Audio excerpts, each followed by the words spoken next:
up, ladies and gentlemen, and welcome back to HCS Pro Talk, your weekly Halo esports podcast. To answer the question that Absent, I think, is the one that asked earlier, no, Will's camera is not fixed because I haven't had time, so that's my fault. This is episode 401 for the week of August 4th, 2020. This title of this week's episode is Slayers Win Championships, our HCS SLC 2020 post-show. My name is Josh, a.k.a. JK Fire. This week I'm joined by the man in the new 2020 Shopify jersey, Will, a.k.a. I am Mr. Mayhem. Will, how are you doing on this Tuesday evening? I'm doing well. Still recouping from the event, feeling a little tired, but other than that, doing good. You yourself in the Shopify Rebellion hoodie, how you doing? I am also very tired. As this isn't just the traditional, oh, I'm a dad, so I'm tired. This is post-event exhaustion, basically. But I will say I'm very happy that got most of the notes and stuff done while we were at the airport, right, on Monday. Yep. So that was nice. Just added some things, buttoned some things up. And if everybody looks at the show notes right now, you'll see that this is going to be a long one. So strap the fuck in. We got a lot to talk about. And a lot of people have been waiting for this moment where, yes, I was wrong. And I will own up to that fact. And like I said, Juan came in clutch for me, as a matter of fact, because I wanted to get this on the stream deck. I was wrong! Just wanted to make sure I got that added to the stream deck because I think that was important to do, especially for an episode such as this. So, ladies and gentlemen, and yeah, shout out John as well for basically getting that taken care of too. Before we get started, Fulcrum with the 20 fat month resub, you get a woo! I got to add it in there anytime I can. You know what I mean?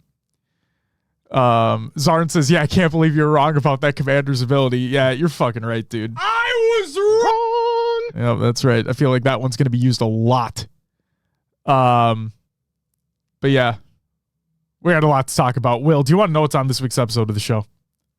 What do we have this week, Josh? The Fall Halo Infinite update released today and brings with it massive changes to the HCS sandbox with only 2 official events left.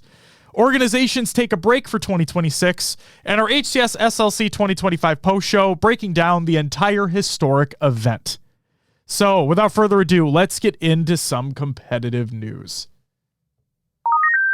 First up, HCS Grassroots calendar for 2025 for August. It's there. You can go ahead and check that out. There's a lot of fucking things that are happening. LVT Pro League kicks back up as well. Obviously not this week, but it kicks back up next week. Got a lot of fucking, hopefully some banger matches that are going to be taking place. Will, on the 14th next week, I mean, obviously we're not going to talk about next week, we'll talk about it in the next show as well, but the one that sticks out to me is that FaZe TSM matchup. Obviously we know how we know how TSM does online versus LAN. But I am curious to see if they actually, bring something this time around. $1,000 on the line, you know what I mean? Yeah, TSM, it's a 50-50, right? I feel like FaZe really showed us something, and we'll talk about this next week, but yeah, it is. We'll see what TSM brings. Absolutely. Next up, regarding official HCS competition for Infinite ending, there is an Optic podcast that is out there where they spent just a little bit of time with Hex kind of providing his stance on it. So I included a link to the timestamp of that video if anybody wanted to go check that out. It's in the show notes. Go ahead and check it out if you're interested. Next up, we have the Road to Halo World Championship 2025 for July. This is by Tashi. Ticketing update. As always, we're going to start with the ticketing update for Halo World Championship. If you remember back in April, we announced that we're going to be selling about 1/3 more tickets than we have in the past. Well, today I'm delighted to announce that we've already sold more tickets than the World Championship 2024 and are over 70% sold out for the whole event. We're really excited about this because it means more of the Halo community will be under the same roof together than ever before for the World Championship. And in case you missed it, this year's Worlds will be even more special as it'll be the last official HCS competition for Halo Infinite. After having transitioned from H2A and then from Halo 5, we know that the final event always means something a little more, not only for the competitors, but also for the fans who have built shared memories together over the years. This is an important part of Halo history, and we'd love for you to be a part of it in person here in Seattle, where we can all celebrate this amazing game and community together. Special guests. This year, we're excited to welcome back Steve Downs and Jen Taylor, the voices of the Master Chief and Cortana, respectively.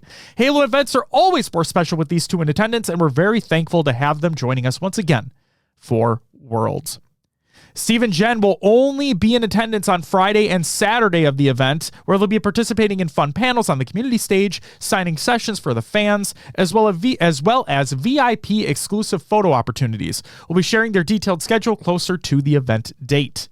And finally, partner team booths.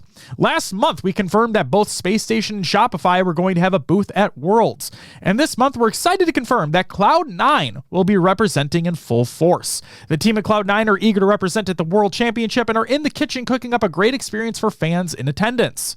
Keep a close eye on their channels to see what they're going to be bringing to the table. And Will, for me, I'm a merch guy, obviously. Of course. Their jerseys are awesome. So I really hope that they bring that the jerseys that they released this year. I hope that they bring those to the event, because I would love to be able to pick one up, and hopefully if they place well enough, we can maybe put it on the wall. That'd be pretty cool. There you go. And my one piece of advice for them, big thing for fans, is like activations, things to do at your booth, giveaways. Make sure you have something for the fans. Couldn't agree more. Could not agree more. Haley with the 16-month resub. I can't fucking read. You get a woo! Thank you so much. Greatly appreciated. Thanks, Haley. Spring says big merch guy. Diode says big merch guy. I like merch. I'm a big fan. I use the events as opportunities to clear out the old stock in the closet, replace it with some new stuff. Wearing the new Shopify hoodie that is available right now online. It's in the show notes in the community creations portion of the show if you want to check that out. I'll also be shouting it out later on in the show as well. But yes, the line that they had available at SLC is now available on the website. Go ahead and check it out. Get your merch. It's very comfortable. It looks amazing. And shout out. Tyler with the 8-month resub, you get a woo! Thank you so much. And Danny Phantom with a 21-month resub, you get a woo! God, you guys are fucking awesome. Thank you so much for the fucking resubs. Operation Spring. Spring just says you just throw old stuff out. I think you need to clear this up. It just does. It's not. You don't throw it out. No, I don't throw it out. Yes, it moves to the closet down here. It moves right over there. Honestly, though, what I'm going to be doing is it's getting a lot in there, like just not just merch, but like a whole bunch of shit in there. I'm going to go through everything soon. And then I think my plan is for HCS merch specifically, probably doing like maybe giveaways or something, or maybe I could try to do something like Unishek does, where he brings like extra shit to Worlds to just give out. Like he just meets everybody in like the lobby of where the event's being held. But then again, that'd be an extra check bag. We'll figure it out. But I'm not gonna let it just go to waste. You know what I mean? It'll either be like, I get you. Yeah, I'm gonna donate a good amount of it. But like for HCS specific stuff, might do giveaways, might just, literally give it away at an event, whatever it is. But yeah, right now it is in there. So yeah, next news story. Operation Shadows ranked update. It's by Halo Studios. This is the shit that matters to the folks that typically listen to the show, I would imagine. So here we go, Will. Lattice, an original asymmetrical design created by Timmy Forges and Cat Ratatat, arted by Del Soto and Hate Ice. I apologize if I get your name wrong. With support from Squally to Beans, is coming to ranked play and the HCS rotation. This fast-paced map brings with it versatility and a unique look. Players will be able to find Lattice in Ranked Arena and the HCS in the form of King of the Hill, Oddball, and Strongholds. It'll also be available in Ranked Slayer, Ranked Doubles, and Ranked Tactical. When Ranked Snipers rotates in, Lattice will be available there as well. Great job to all the forgers who worked hard to get Lattice into Ranked and ultimately onto the main stage at the HCS. Oh, it's Hayes. Thank you, Timmy Forges. I appreciate it. Also, welcome. Congratulations on the map. And then also Timmy released a video. I had to. Okay. Fuck. Timmy, all right. Timmy released a video of tricks and jumps. It is in the Google Doc of the show to the show. Go check that out if you're interested as well. A map that is not going to be in the HCS rotation that I think is surprising people that it's not going to be in the HCS rotation is Serenity, which will be in ranked, but again, not the HCS rotation. This one is tried and true. Serenity, a remake of the iconic Sanctuary from Halo 2, now has a ranked version. With some sandbox tweaks and adjustments made to improve sightlines and map flow for competitive play, Serenity will be making its ranked debut. While Serenity, ranked, will not become a part of the HCS map pool, you'll still be able to play the modes you've played on this map for as long as you can remember. CTF, 3 caps to win, and Neutral Bomb in Ranked Arena. Arena isn't the only, well, maybe not Neutral Bomb right now. Arena isn't the only ranked playlist where you'll be able to play Serenity either. It'll be in Ranked Slayer and Ranked Tactical with the launch of Operation Shadows as well. It'll be implemented into Ranked Doubles in the near future, and of course, be included in the Ranked Snipers playlist when that rotates back in, just like with Lattice. Thank you again to Unique, Mr. Greencastle, and Mick Rips for designing this beautiful remake. Will, have you had an opportunity today? I know we got in late yesterday. Have you had an opportunity today to play any of the 2 new maps? I have played Lattice today. Okay. It was my first ranked arena game that I got. King of the Hill, and it worked fine. It worked fine. I'm trying to, I guess I didn't formulate my thoughts well about this prior. I'm putting you on the spot too, so I apologize. Sometimes, you just spawn in too far away. So it's just like King of the Hill on Solitude. When you keep spawning C, you got to get to the driveway hill, and easy to lock down at times. But I played well on it. I was dipsy doodling a lot of people. There's a lot of little jumps and places you can get and do. And I'm curious what it's going to be at the higher level, right? I'm Diamond 1, Diamond 2. So in the game I played, I had a lot of people just pushing into the open. I was able to get a lot of good shots down. I'm curious what it's going to be like if we play it in 8s. Yeah, I would assume Shadow of the Lady Dartboard that's going to get added to the spreadsheet, like probably right away is what I would assume. Yeah, Riz Dart and I have already been talking about it, so sick. It should be there soon. But yeah, I think I need more time with it. Yeah, someone said it's like a cross between Live Fire and the Rig, like the remake of the Rig. I'm forgetting the name of it. Oh my God, now I am as well. Yeah, I know what you're talking about though. Interference. Yep. Fucking nailed it. You're too slow, chat. A little bit of Oasis too. All I know, Will, is like I posted in the server as well. Like I was watching Lucid streaming today, and he got it, and he was fucking flying like around and just like he was on a frenzy in one game. And like I'm looking at it, like obviously he's a pro. Like I'm watching him fly through the map and whatnot. The amount of fucking angles on that map, like I was like, holy fucking shit. The amount of areas that the amount of sight lines you have to look at for like people to come from is insane.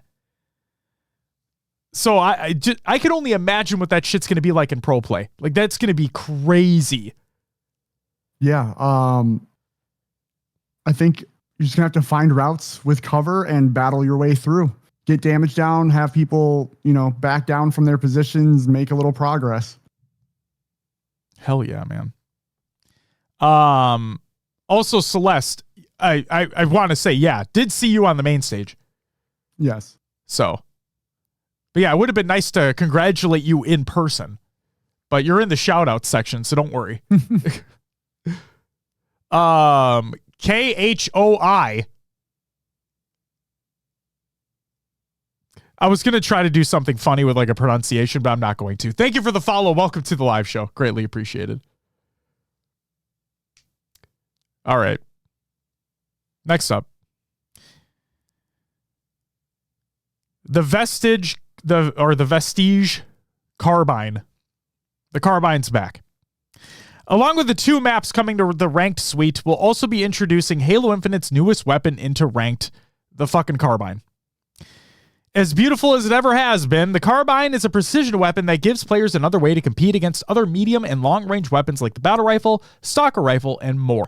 You'll find the Carbine available on the ranked versions of Forbidden, Lattice, Livefire, Origin, Recharge, Serenity, Solitude, and Streets.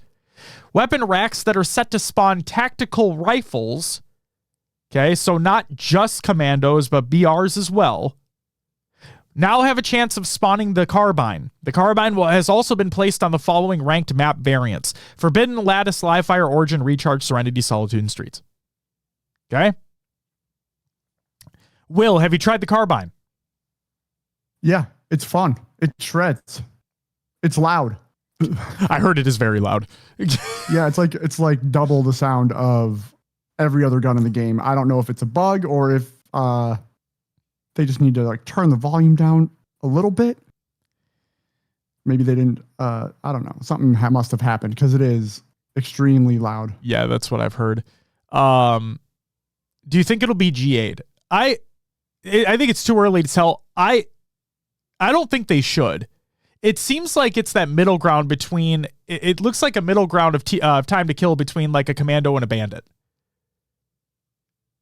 Like, it looks like it's right in there. It doesn't look like it's overpowered. It's perfect for that medium to long range, like it literally says in the article. I don't think it should be G8, but then again, we're literally less than 24 hours since the update released. I don't know.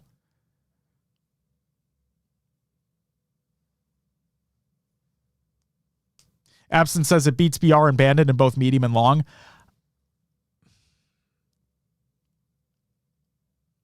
I feel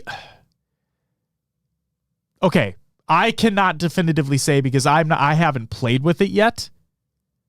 But my question is, or like my observation is, isn't the reticle larger than at least the Bandit for sure? It feels like it tracks very well. Okay. I was gonna say because if the reticle is larger, then you shouldn't be able to hit headshots as easily. Yeah. Well, like I said, I'd be very curious what the pro stance on it's going to be. We're literally less than 24 hours into the update. I don't want to see a G8. I think it adds a dynamic to the sandbox that we haven't seen in a while. And frankly, if it replaces commandos, good, because commandos kind of ass, if we're being honest. So I swear to God, Will, like, it feels like the only person I ever see picking up a commando is Lucid. Yeah, fair. So, I don't know. Oh, Absent, I'm so sorry, man. I'm sorry you have taste in shit guns, man. I enjoy the commando, too. You just gotta pace your shots, like do a little burst, let it reset, reshoot, re-engage, or switch to your bandit. It helps with descoping because it shoots faster, technically, Sure. It has its place. Which is why I'm glad it didn't get GA too. Yeah, fair. I just want more shit I want more shit in the sandbox. That's all. That's all I want. Fair enough. I was just, if we haven't GA'd the plasma pistol, you know what I mean? Like, that fucker shreds too. I mean, yeah. All right. HCS map pool. Here's the big one. So we have 2 events left. Mm-hmm. Two official, right? Official, the last official HCS Infinite events. And they're making some big moves. Here. As mentioned at the SLC Major, Lattice will be entering HCS with King of the Hill, Oddball, and Strongholds. With that, we felt it was appropriate to swap out some game types as new ones are introduced. So yes, ladies and gentlemen, we have our new oddball map. Okay, that's great. We finally have our new oddball map, the thing that everybody's been asking for a long fucking time. How well does it play with oddball? I don't know. But we have our new oddball map. So they wouldn't remove one, would they? We got our new one. They wouldn't remove one, right? You see, Josh? What? Will, what? They wouldn't do that to us. Come on. Keep reading. I got to keep reading. That's right. Okay, sorry. Starting with the HCS Open Series Road to Charlotte Open number 1, August 16th through the 17th, which is not this weekend, but the following. Solitude King of the Hill. Okay. And wait. Yeah. Will, thanks for highlighting it in the show. And Streets Oddball will be exiting the HCS map pool. What the fuck? You know, when the community wanted a new oddball map, it was because there was only 2 in the first place. Right, we never said to take one out. Like, what the fuck is this? What are we doing? We never said to take it out. We just wanted a new one. That's all. That's all we wanted. What the fuck?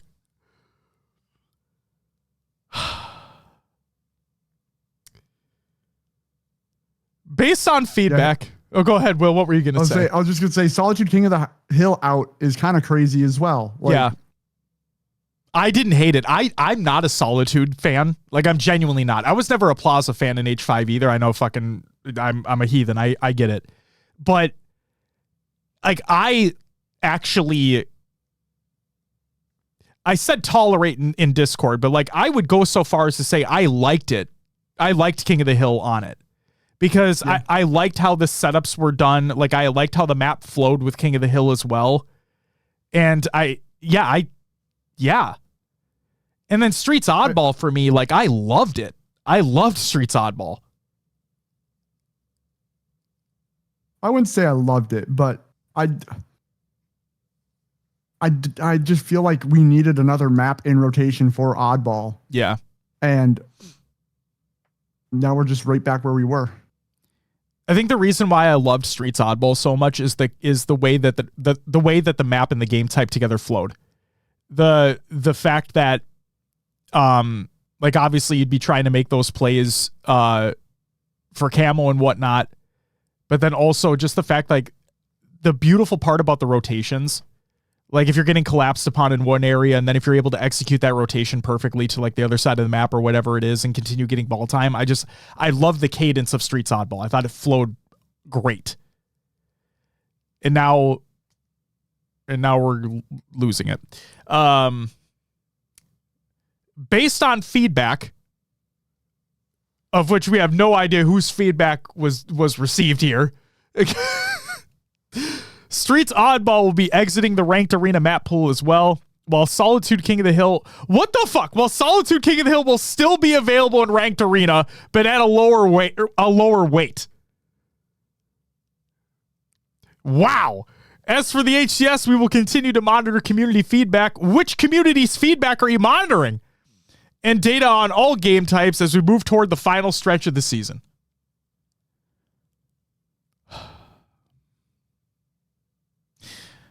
But Will, actually first, Sully, thank you for the follow. Welcome to the live show. Will, there was something that did happen that was unintentional that a lot of people are really fucking jazzed about right now. Yep. And they hope that they hope it doesn't come back. And that is the assault bug. So Hines put out a tweet that said, heads up, the team identified an issue with ranked neutral bombs, so we'll be temporarily removing it from the ranked arena playlist and HCS rotations. Once we have a timeline for a confirmed fix, we'll update you all on when it comes back. And now I understand, Will, that Twitter is not the end all be all when it comes to feedback that is given and feedback that is being received, right? Mm-hmm. And I also understand that his tweet didn't receive a shit ton of comments. But the replies that were on the tweet were basically unanimous, as in, keep it the fuck out. And you look at a lot of the pros reactions is A, why the fuck are you removing Streets Oddball? And B, keep Assault the fuck out. Yeah. Twitter really did explode when this was announced that Assault is gone. So I personally didn't mind it. Neither did I. But I mean, if the community really wants it out that bad, I can understand. I wouldn't mind if it stayed in ranked but came out of HCS. Again, just like they're doing with King of the Hill, lower the weighting on it. So you get it every once in a while, kind of like the pit in Slayer. Sure. And just leave it in so that we have more maps to play. Yeah, different modes. I mean, Will, you've heard me talk about it too, right? It's like I actually liked Fortress Bomb. I like Fortress Bomb. More so from a spectator standpoint than from a playing standpoint. Because I like watching the pro teams get setups and executing on really good strategies and whatnot. Because arming the bomb can take a little while. So you may have to make sure that you get a couple rounds of slays. You have to make sure everybody's in the correct position. You have to make sure you're locking down spawns. And then, I mean, shit, even Aqua Bomb. I kind of like this one a little more from a playing standpoint, but I do like it from a spectator standpoint as well. it's going to sound stupid, but I kind of like that frantic fucking mad grenade lobbing from fucking Fridge, trying to stop the person from doing it. And it's just, it's part hectic, part strategic. It's I don't know. I like it. I genuinely like it. So I understand a lot of people don't. I get it. It's just for me, it's just the Streets Oddball one that is the most confusing. Yeah, for sure. The thing I like about Bomb is that you have to be very strategic, right? You can't. Sometimes you can force a flag through when maybe you don't have the slays, or Oddball, you just get a quick rotation that they didn't catch you leaving when you should have been dead, right? Yeah. But with Neutral Bomb, it feels like you really have to know where the spawns are coming in, have at least 2 or 3 people up in that base, or 1 or 2 in the base, 1 in top mid, shooting the spawners, whatever it may be. I like that it requires a lot of teamwork. Absolutely. I completely agree. So to all the bomb haters out there, Beth, looking at you, I hope it's fixed tomorrow. Oh, damn. Yeah, you hear me? All right. Then weapon and equipment tuning. Jesus fucking Christ. This is the thing. One. Dude. I enjoyed this today, actually. I can't. When so they announced this, right? They announced what we're about to talk about on the desk. And when the announcement came, my immediate reaction was, are you fucking kidding me? And because we've seen plays with this equipment. We've seen multiple plays happen with one duration of this equipment in its previous form. But they're like, no, we got to give you even more opportunities to make plays. So what we decided to do, we as in Halo fucking Studios, they increased the active camo time. We've received feedback. Again, I don't know where the fuck this feedback's coming from, Will. I don't know what avenues they're getting this feedback from. That active camo doesn't feel as advantageous as it should, especially in highly competitive scenarios.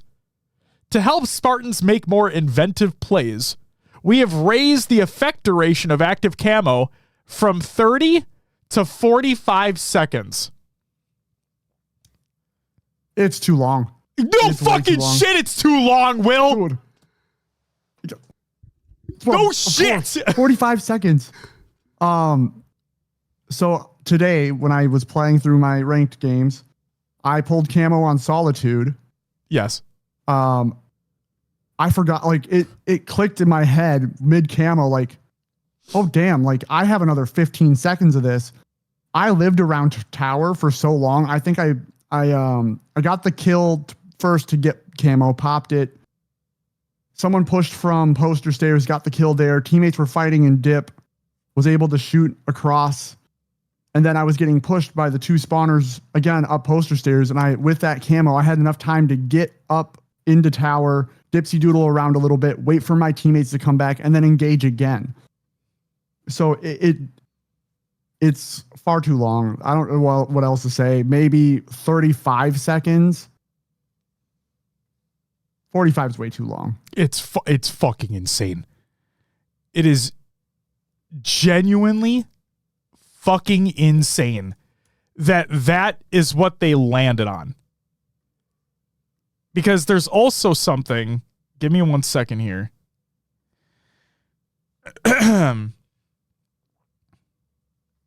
Okay. This is because Notorious Dre said 30 seconds would make it harder to spot would be better. So funny you say that, because in the patch notes for this operation, for this update, it states the following. We noticed that the active camo was no longer performing as well as expected, especially at high level play. This was leading to reduced opportunity to make creative plays and to have an impact on the match. I think that's frankly absolute bullshit. Making the camo harder to see was looking like it would make the power up a bit too strong. So we chose to extend the duration of the current camouflaged effects.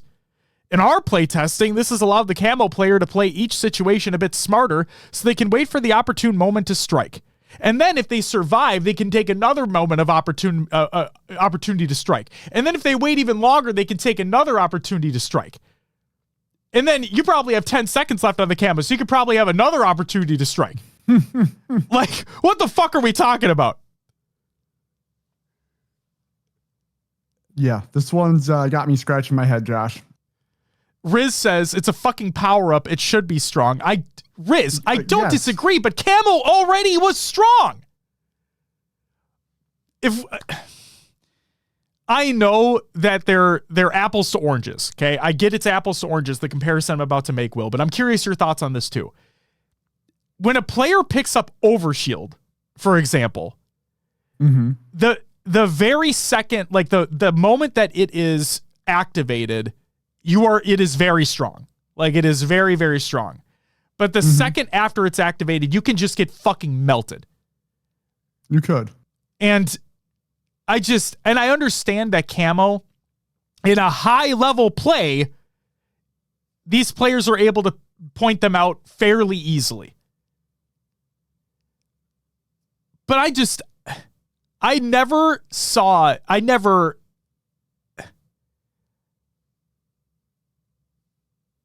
know. Again, I don't know what feedback they're receiving here. I hadn't heard. Now, I'm not saying we're talking to everybody, because we're not. Like, the community is very large. Like, Halo as a whole is large. Like, the community is large. And we're very niche, right? But even then, we're not talking to everybody. But I literally have never heard any one singular person say that the duration needs to be longer.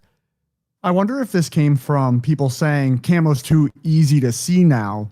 And like they said in that post, they think the visibility is fine, so we just made the activation time longer. Yeah, they said that they were looking to make it harder to see, but they said it would make it a bit too strong. But that's what camo's supposed to be. Come on. Yeah,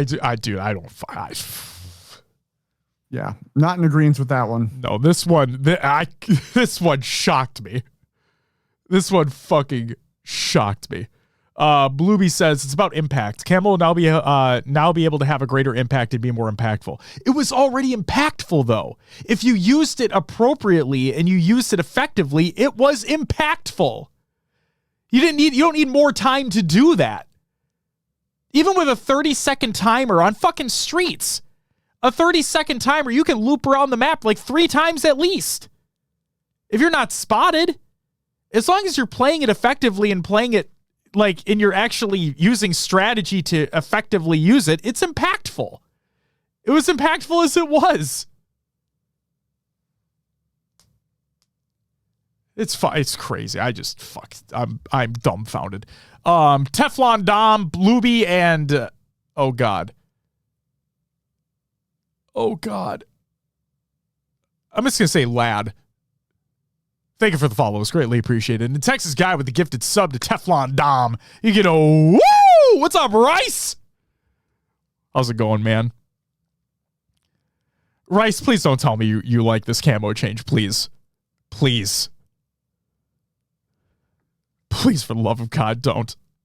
Yeah. Please. Rice doesn't like any of the changes. Oh, let's go. We're a haters club now, boys. Let's get it. I will say having camo for 45 seconds was fun, but still, it's broken as hell. That's right. At least you got to have fun for a little bit. I had fun for a little bit of time in that match. But see, the best part is, Will, is like, yeah, you had fun with it, but even you can tell, like, this is ridiculous. Yeah. Oh my God. And like I said, I haven't played. So I haven't played with the new toys and the new maps and everything, but from what I've watched, I like what the Carbine's doing, genuinely. And I am very curious about Lattice, because I know I only watched Lucid play it a couple times, but like, motherfucker was flying around, and the amount of sight lines that you have to be paying attention to, like, from a pro standpoint, could be really fun to watch. But I'm scared. I'm just scared. I'm going to die a lot. I'm going to die a lot on that map, Will. Oh, man. Can't wait to play it in 8s. Oh, it's going to be a fun time. Maybe people get some series going tonight. Who knows? All right. Fucking A. And then finally, there's a little known issue I wanted to put in this portion of the show here, from the patch notes. A weapon rack in the dry base area of Forbidden immediately begins its respawn countdown once the carbine is picked up, rather than waiting till the weapon is out of ammo or despawned. Okay, so for some bizarre ass reason that they haven't been able to fix quite yet, it is a blue rack weapon and not a red rack weapon on that very specific weapon pad on Forbidden. So there you go. Alrighty then. Yes, there you go. Just want to make people aware, just in case they give a shit. And that's it for the competitive news. Which means, Will, it's time for Rostermania! Hi, Before Austin. we get into Rostermania. Oh, hi, Austin. Yes. Beat me to it. Man, Rostermania this week. Starting off with the tough one. Yes. Some P United, Passion United, put out a post, and they state, "Thank you. If not for the incredible community, we never would have come this far. Supporting a competitive roster to 6 straight lands and 1 in London, England, is something we are so proud of and took so much joy in doing. While we won't be supporting a team to the final 2 events of the year, we are still loving every minute of HCS. We can't wait to watch as the competition continues and history is written. Our doors aren't closing, but we wanted to provide an update. We look forward to seeing you on the battlefield and hopefully at the best event of the year, Worlds." Yeah. Hard one. Passion United's kind of stepping back for the year. The tweet continues, "To HCS Pro Talk." Hey, that's us. That is us. You have been a part of what we've done since day one. The support, sponsorship, friendship, and your incredible community has fueled our passion every day and continues to. Thank you for all you have done and continue to do for the Halo community. We can't wait to cheer your team on at SLC and beyond. So, Ryan, thank you for all you've done. We were happy to assist in any way we can, and it's been an honor. It really has been. It truly has. Spring, it's nothing bad. It's literally like he's getting married. he has a lot of stuff going on in the personal life, trying to get everything ready to go for that. Like, he's a very busy man. Exactly. Again, it's nothing. There's nothing wrong. There's no ill. Like, there's no bad blood. There's no ill will. There's nothing like that. It's literally just other priorities are taking place here. Yes, that's literally it. This is a life's getting in the way moment. Indeed. Hurt and real quick here, Will. Hurt and oh God. I'm just gonna say Jill again. I'm sorry if I mispronounced anybody's name here. Thank you both for the follow, greatly appreciated. And Teflon Dom with the 5 gifted subs. You get a woo, woo, woo, woo, woo. Thanks so much for the gifted subs. Greatly appreciated. Yes, Freezy. Oh, he is getting married. Yes, next month. Go ahead, Will. I'm sorry. All right. Ryan continues. To Icon, you welcomed us with open arms without hesitation. You optimized our players' PCs and offered support to our community immediately. We can't wait to continue to watch you grow and will continue to recommend your services. Thanks to the integrity, efficiency, care, and performance you delivered for us. Thank you. To our roster, community, contributors, and friends. These words are all interchangeable. The best part about all of this has always been the people. Enjoying the beautiful game of Halo together has brought us joy, laughter, and even some love. We can't thank you enough for driving us to be better each day together. It's a blessing to have had your support. Here's to an incredible finish to the year.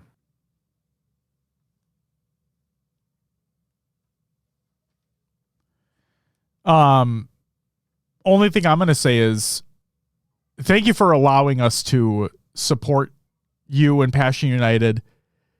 And thank you for allowing us to just be a part of that initiative, be a part of that campaign, be a part of that passion to try to get an AM team to pool play. And even though we didn't reach that goal this year, Will, I believe you had said, and correct me if I'm wrong, but this just means we're going to come back stronger for the next one. Yeah. You said it in fewer words than I did, but essentially, yes. Yes. Oh, all right. Continuing with Rostermania. King J wants to play or coach. And they state, had a blast coaching phase the past month. Love these guys. Not sure what the future holds for Royal One / me sticking with them. But with that being said, I'll be a free agent for the rest of the season, coach or player. If any teams want to get better, hit the DMs. So you go, hit up King J if you're looking for a player or a coach. Hit him the fuck up. Some Z10 news. First off, Mighties states, we're no longer representing Z10 for this HCS year. Wish them all the best with their stuff. Very unlikely, but if there's any orgs interested in running it for the last 2 events, don't be afraid to hit up any of us. Excuse me. And then Z10 put out a statement. With the HCS taking a break in 26, we have also decided to pause our journey in the Halo competitive scene. We approached Halo as a long-term investment, but with the official circuit being put on hold, it is time for us to step back as well. Thank you to our players for the incredible moments and to the community for the support and memories. We will be back in 27. Wake me when you need me. And last but not... Just real quick, I was just going to say, silver lining is that at least they'll be back in some capacity. Yeah. Hopefully that remains the same, and it's not just something that, we'll say this now, put the statement out, and then 27 rolls around. Who knows what we're going to have by then? Obviously, we'll have more information at Worlds as to what 26 will look like. But we don't know what 27 is going to look like, at least not yet. So hopefully they are back in some capacity. Hopefully EU representation is strong. And especially whenever the new title comes out, hopefully EU representation is stronger. And just more opportunities are afforded their way because they have some monumental talent coming from that region. Yeah, agreed. Last but not least here, Sika retires. He states, yeah, Aang is gone. But he's never leaving. He's never leaving the set, Will. He'll always be here with us. Staying on the set? He will be here forever. With one eye poked out. I was putting them back today, and the eye popped out. I'm like, oops. Sika states, well, that was it for me. I'm grateful for all the people I've been able to meet all those years, and especially to all the fans supporting me and my teams throughout the years. You're more important than you think. Records are made to be broken. I'll keep supporting you. And we'll keep supporting you too, bud. Yeah. Right here. On the set forever. On the set forever. All right. That is it for Rostermania this week. A couple of sad ones. Sicko, we wish you the absolute best in whatever you decide to do next. It was an absolute honor and a pleasure watching you and the Quadrant Boys make history. And it'll live in the infinite history books and the HCS history books for what you guys were able to accomplish. So shout out to you. Congratulations to you. And yeah, just excited for whatever you decide to do for the future. Time for your upcoming tournaments of the week presented by noobcombat.com. Check out noobcombat.com for all your Halo esports needs. For a second there, I thought there was a soundbite, but there's not because I'm a moron. You make the soundbite live. You goddamn right. You goddamn right. Saturday, August 9th, we have the SWAT Nation, Snipe Nation. The SWAT Nation, Snipe Nation. 2v2 Snipers Tournament. And the Women of Halo and Dark Inside Phase Major Qualifier is also taking place. If you haven't signed up, make sure you fucking sign up. Get in there. Win it. Get some funding to go to the Phase Major. And have a great time. And then on Sunday, August 10th, we have the Forge Hub S&D Extraction 4v4 taking place as well. Will, we had our very first taste of what an S&D Extraction tournament could look like at SLC, as a matter of fact, which we're going to get to very, very shortly. But this time, it's for the broader community to participate in as well. So again, that is taking place this Sunday, August 10th. An S&D Extraction tournament being put on by Forge Hub and LVT, if I'm not mistaken. Please sign up if you haven't already. Go check it out. And yeah, I will say, because I asked, I feel like an asshole. Community members competed in that event, Will, at SLC. And I was curious, so I asked them, like, how did it feel playing like in that tournament at like an S&D Extraction tournament, actually? And they said that there were some hype moments and there were some clutch moments that were taking place between the rounds as well. So sounded like it worked pretty well.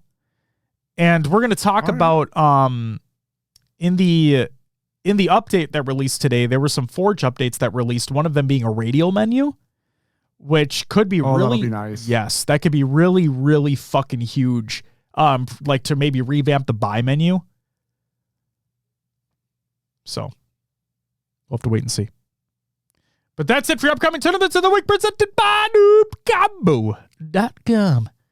Check out noobcombo.com for your Halo esports needs. Reese wears white socks. Says, already leaked, it's in the works. Fuck yeah. For the radio menu? Love that. Nice. Big fan. Big fan. Will, this is where we would have Scrim Tournament and League recaps, but instead, I think we just jump right into our motherfucking topic. Our HCS SLC 2020 Fat Post Show. All right.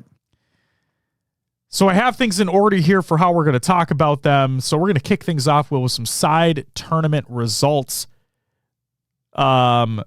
Take them away. The graphic will not enlarge on my screen and the text is too small. Okay, I will let you take the FFA then, because the FFA in this graphic is wrong. But the FFA results in the graphic right below it are correct. Perfect. On day one, we had the Halo 2 4v4 taking place. In second place was Jaren, Sixon, Thinking 4, and Titan, taking home $450. And in first place was Berserker, Goat Manjaro, Goober, and Repentancy, taking home $1,050. Then we have the Halo 5 Guardians 2v2. Second place went to Century and Scion, taking home $300. And first place went to Fate and Simply Fear Me, taking home $700. Then on day 2, which was Saturday, if I'm not mistaken, the Halo Infinite 2v2 took place.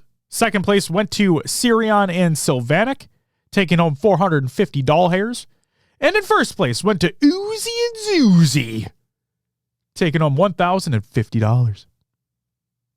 Go Dark Inside boys. Indeed, the Dark Inside boys, Sarcinity, competed as well in the 2v2. Yes. And went up against the Dark Inside boys, as a matter of fact. Or I should say the HPT / Dark Inside / Meet CBDT. Yes, CBDT. Shout out. Halo 3 2v2 took place. In second place, went to good old T-Chick. Went to Chicken Moe's, taking home $300. In first place, went to Invincible and Fictum, taking home $700. And then finally, just briefly mentioned it, the Halo Infinite S&D 4v4 took place as well. In second place, went to Chills, Furiously, Hative, and Stefano Biscuit, taking home $450. And in first place, went to Ivanized, Lido, Morgan, and Leaderness, taking home 1,050 doll hairs. That's it for the side tournaments that took place over SLC. But Will, what were the results for the FFA? Yeah, we'll run through top 8 here. 8th place went to Saves, taking home $100. 7th went to Nuclear Blaze, taking home $125. Kruvu in 6th, taking home $150. Kid Nasty in 5th, taking home $200. Gunplexion in 4th, taking home $425. VL3GO. There's probably something there. It's Lego. Lego. Hey. The V, like if you, his actual, like if you, like on Twitter and whatnot, the V is lowercase. Got it. So I truly believe it is Lego. Lego. Yeah. $800 in 3rd. Maddie in 2nd, taking home $1,200, and Deputy Goober taking home $2,000 in first place. Fuck yeah. Obviously, shout out Goobs for winning, but like shout out Maddie there as well, taking 2nd. Old school, yeah, incredible. P United boy. Yeah. All right, Will. Let's move on to the open bracket here. First and foremost, a little bit of a controversy that took place, Will, before the event actually kicked off. Yes.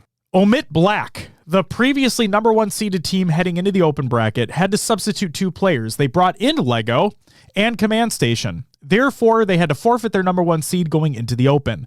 Kraken Seas would take the number 1 seed, while other teams had their seed bumped, therefore dramatically changing how the open bracket would shake out. Yes. Believe the Hype were 1 game away from qualifying for pool play, ultimately getting staked in the Game 5 against Ether. This is one of the first iterations of me using this. I was wrong! So, I didn't have much faith in the Believe the Hype roster going into this event. I didn't think that they were going to... Frankly, I didn't think they were going to come close to qualifying for pools. And the fact that they took Ether to a Game 5, that if they did beat Ether in that Game 5, they would have qualified for pools. And they were literally formed like literally a few weeks ago, right? 3-4 weeks. Yeah. Right. Yeah.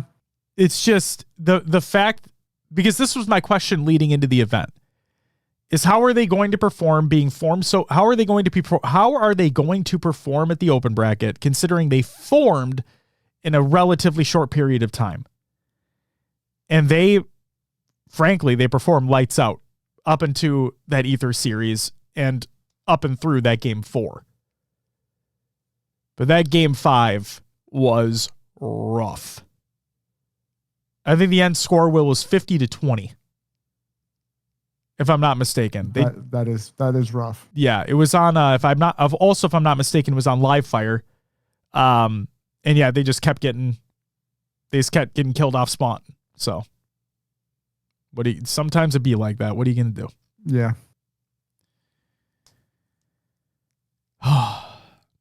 But hey, I was wrong. Congratulations to them on making it as far as they did. And now I just hope it's exactly what I said in the preview episode as well. I just hope that they stick together because I think, John, you were saying that was the plan, I believe. So I hope that's what they do. I hope they stick together. I hope they continue working on that teamwork and that chemistry. And then shit, if they can perform like that and they just keep that momentum going, then they have every opportunity to qualify for pool play at Charlotte. That was awesome. Really fucking awesome to see. But the open bracket teams that did make it to pool play, Will, were the following. We had Kraken Seas, Mind Freak, Ether, and Alpha, of which Monza became the first female coach in HCS history to reach pool play. Let's go. So shout out to her. That's fucking amazing. And then I said I would talk about it. We're going to talk about it briefly here. The CBDT and HBT team that fought valiantly through the open bracket. We got double first rounded. But what are you going to do? But I will say there were some great moments within games and we all had fun throughout. And that was all that fucking mattered. You know, it was an honor having you coaching them as the day went on. You'd always look back at what ifs, like that winners round 1. I think, you guys get going a little earlier. There's a chance to take that strongholds and then maybe see what happens in game 3, but still proud of all the guys. It was an incredible weekend and it was fun to watch them compete. It was awesome. Juan asked, any middle fingers happen? Yep. I middle fingered Bigabaloo from across the stage. That was funny as hell. Yeah, Diode and you, but that was during the 2v2. That was the 2v2, yeah. But yeah, Bigabaloo was on the other side, and literally the team was walking behind us to go to their seats, and he comes up, he's like, dude, why are you so fucking tall? I'm like, why are you so fucking short? And then it's the same thing we fucking said to ourselves at Atlanta last year, as a matter of fact. And it was just fucking funny. It was just fucking funny. And then I told him, like, hey, can you throw it for us so we can win a series? That'd be great. And then they didn't, and I was mad about it. But, fuck it. Fuck me to ask the team to cheat, right? No, obviously they'd never do that.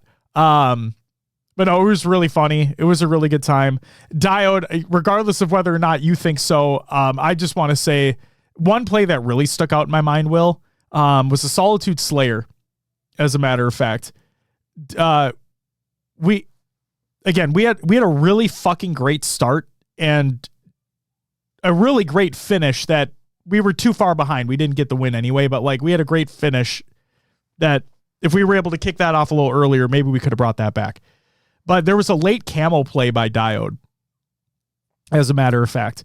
And there's a player on posters, and Diode played his life beautifully, didn't give up any information to the other team, was able to get the kill on the guy in posters.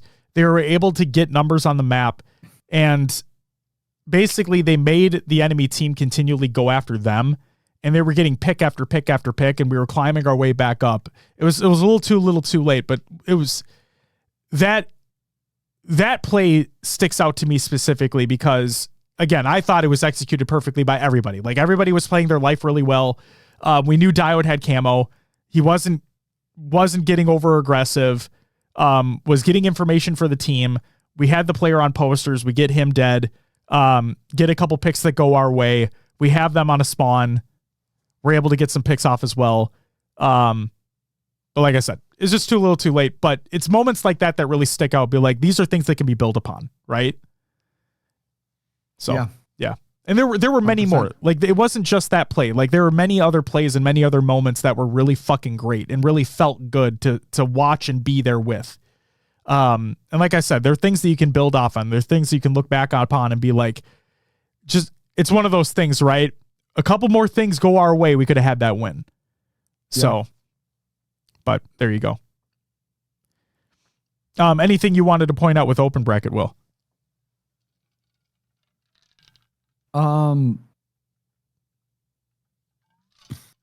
I think you got it all covered. Sounds good. Moving on to pool play. For day one, pools went as expected, with the top teams going 2-0 on the day. Mind Freak and Kraken Seas take third in their respective pools to qualify for Champ Bracket. Z10 and Undead Nightmare were eliminated from the tournament, taking fourth within their respective pools. And Alpha and Ether are unable to win a series within their respective pool, therefore being eliminated from the tournament as well. We can go through the Will, would you like to go through the pool play placings? Sure. In Pool A, Optic take it 3-0. Envy went 2-1, and then Kraken Seas went 1-2. In Pool B, FaZe Clan 3-0. Nemesis 2-1. TSM 1-2. In Pool C, Rebellion 3-0. Cloud9 2-1, and Mind Freak 1-2. And in Pool D, we have Space Station 3-0. Complexity 2-1, and Omit 1-2. Perfect. If anybody's interested, you can check out our prediction results in the show notes as well for a pool play. Will, championship bracket. This, in my opinion, was arguably the most traditional bracket we've had since the year began, where the quote unquote top four teams, right? Your Optic, your Shopify, FaZe, and Space Station took the first in their respective pools. Oh, there's Nick. There he is. He's here. He is here. And because of that, I believe we had the most traditional bracket we've had all year. In winners round 1, Optic 3-0 Nemesis, SSG 3-2 Cloud9, Shopify 3-0 Complexity, and FaZe 3-0 Envy. In the winners semifinal, Optic 3-2 over SSG. And that was a reverse sweep, as a matter of fact. Yeah. Just to talk about that one real quick. Go for it. SSG go up 2 games, and you're like, what is happening? Right? Mm-hmm. Optic have been dominant all year.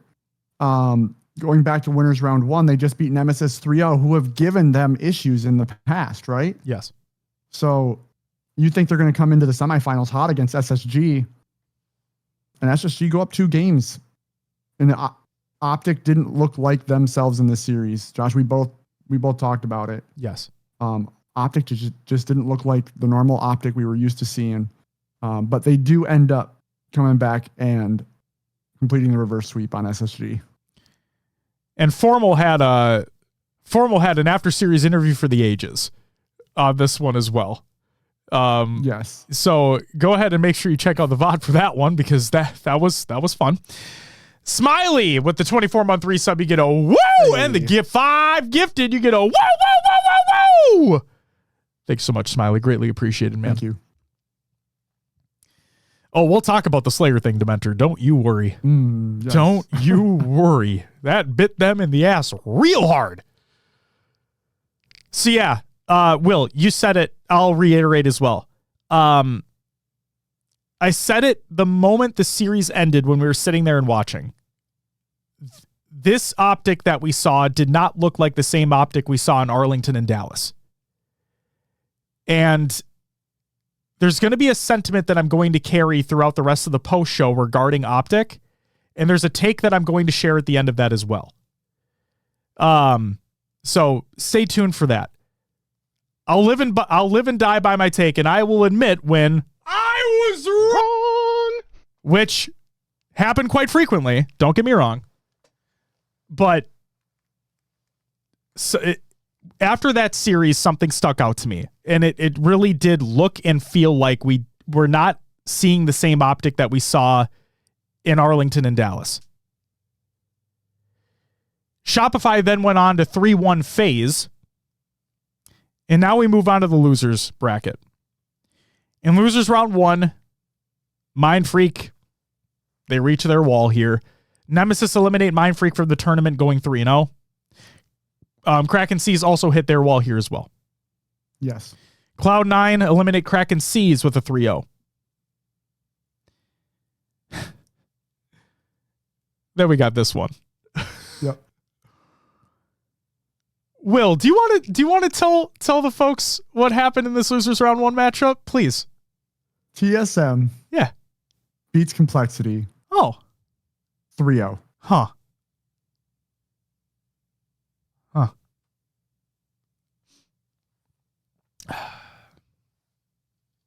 Just gonna take a sip of my water here real quick. You're gonna bathe in this one a little bit. Soak it up. Because hey, I'm not right all the time. I never claim to be. Never claim to be. But when I am, man, does it hit good. Will, and I even, frankly, I was the TSM hater this event. Okay? Like I was the TSM hater this event. I thought that the top 3 at DreamHack was based off of they got blessed by the bracket there. Okay? Yeah. That is what I believe. And I was the TSM hater thinking that I thought they placed top 8 this event. Spoiler alert, they didn't. They placed where they traditionally place, which we'll talk about. But, Will, in your predictions, right? One of the things you said, one of the things that is like traditionally agreed upon is that TSM are a LAN team. They show up when it matters in a LAN environment. Complexity, I gave their online flowers to them over the past 2-3 weeks, saying that I've been pleasantly surprised by how well they've been performing in their practice, right? In the LVT Pro League. They've been playing really fucking well online. And then when it comes to a game that matters, a match that matters, you go up against a TSM who is always better on a LAN environment, and they got 3-0'd.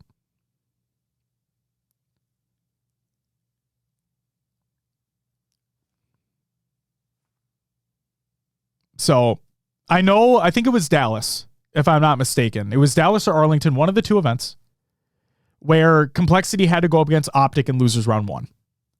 And I said in that post show, I am not going to hold that against them. Because you go up against arguably the best team in the game, like not going to hold that against you that you had to go up against them in losers round 1 and you lost. It is what it is. That sucks. I think that was Dallas because I think TSM went up against them in losers round 1 in Arlington. Sure. And again, wasn't going to hold that against them. It is what it is. But this is the one that I hold against you. This is the one where all of that practice, all of that work that you've been putting into ahead of this event, this is where it's all supposed to hopefully pay off. And unfortunately for them, it didn't. So again, this is one of those things, right? Well, I never had expectations for them. My expectations were gone. Regardless of the team change they made, my expectations for them are gone. I just want to see, I mean it when I say, though, I want to see them succeed more than they have been. I want to see them succeed more in a LAN environment because I want the work that they're putting in to matter. And so, yeah, hopefully come Charlotte, the practice that they put in really does influence how things happen in the bracket or in pool play, whatever it may be. Get them a better seed going into the bracket, whatever. And they're able to show out. So we'll have to wait and see. But yeah, online doesn't fucking matter. Thank you. And then Envy eliminate Omit from the tournament in a 3-1 fashion. Will Omit making it through the championship bracket, though. Yeah. I was unsure if it would happen. Yep. Based on their online performance. But they got the job done. Unfortunately, meet Envy in losers round 1. It's one of those things you've mentioned it before, really behind Spartan's cause and what he's playing for and want him to have success. It's unfortunate we're not seeing it, you know? Indeed. I agree completely. And frankly, I think one of the reasons why I had Omit out at top 16 is because I actually thought Mindfreak was going to be in that pool. I thought Mindfreak was going to be in the team in pool D, and I thought they would be the ones that would be able to beat Omit in this situation. But because, again, the seeds got bumped up for the open bracket because Omit Black was not able to be their full roster for the event. Made the matches a little different, made the results a little different. Yeah. So, but hey, hindsight's 2020. In losers round 2, Nemesis eliminate Cloud9 from the tournament in a 3-0 fashion. And then we have what I am titling the battle for top 6. Where, Will, remember, it was post Dallas, if I'm not mistaken, like during that post show where, and again, I'll press the I was wrong button for this, but I truly felt at that time and leading up to SLC, right, that Optic were clearing away the best team in the world. Shopify, the second best team in the world. FaZe SSG could be, and then it was like FaZe SSG and TSM, Envy, Nemesis. They're fighting for that 4th place spot, more than likely top 6. This, to me, was the battle for top 6. You have TSM, who has been that team for a long time. And then you have Envy coming in trying to be like, we want to be established here. Like, we want to be established here. We want to be the one fighting for 4th. We want to be the one fighting for 3rd, so on and so forth. TSM got the better of them. TSM eliminate Envy from the tournament. Envy getting a top 8 placing. It was a game 5 annihilation by TSM to Envy. And Will, we need to talk about a very specific play that happened in this game.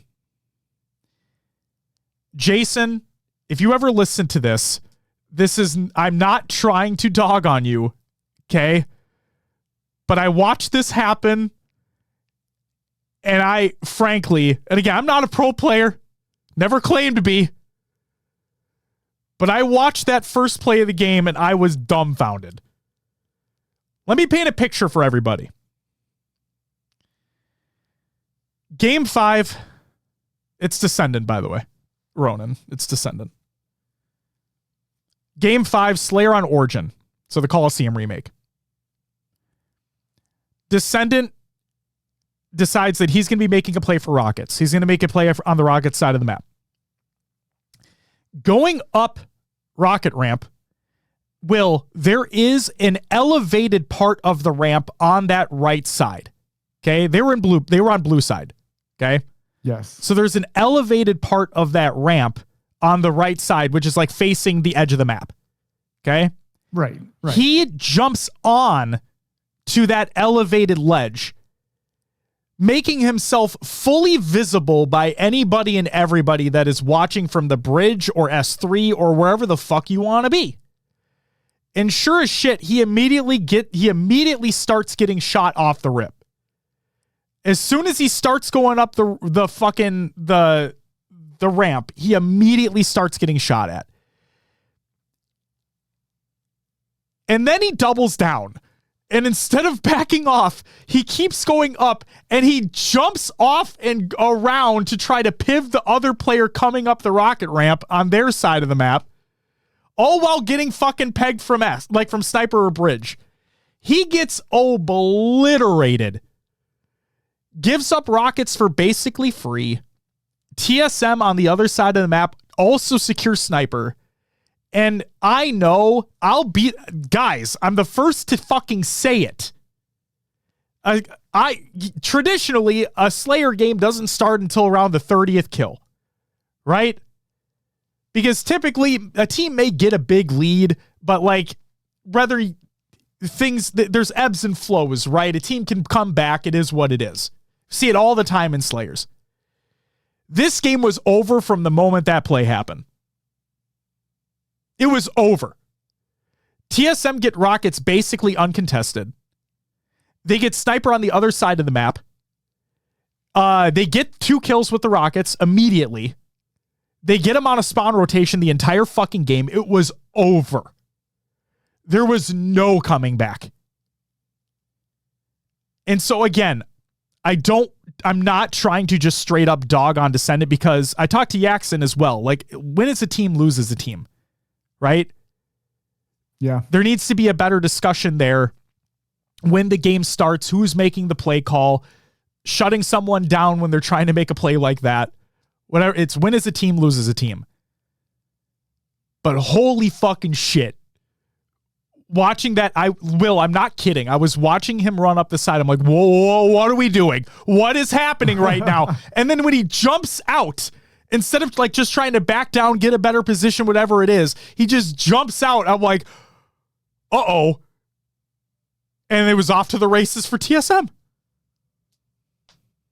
Yeah. The only thing I can think is I'm going to try to do something unexpected that they might not be looking for. And they were looking for it, you know? Yeah. So I missed it. Who said it? Fulcrum. Or Origin is also TSM's best map by a long shot. Mm-hmm. So like you started off that way, you give them full advantages and they get you on a rotation. Any team can pull that off if you get that rotation timing down, right? Exactly. Especially at this level, it's unfortunate, but yeah, they just ran away. They ran away with it. They did. They literally took all the power off of the map in the span of 30 seconds. Like in the span of 30 seconds from the game, from when game starts, like less than 30 seconds in, they have all the power on the map and it is over.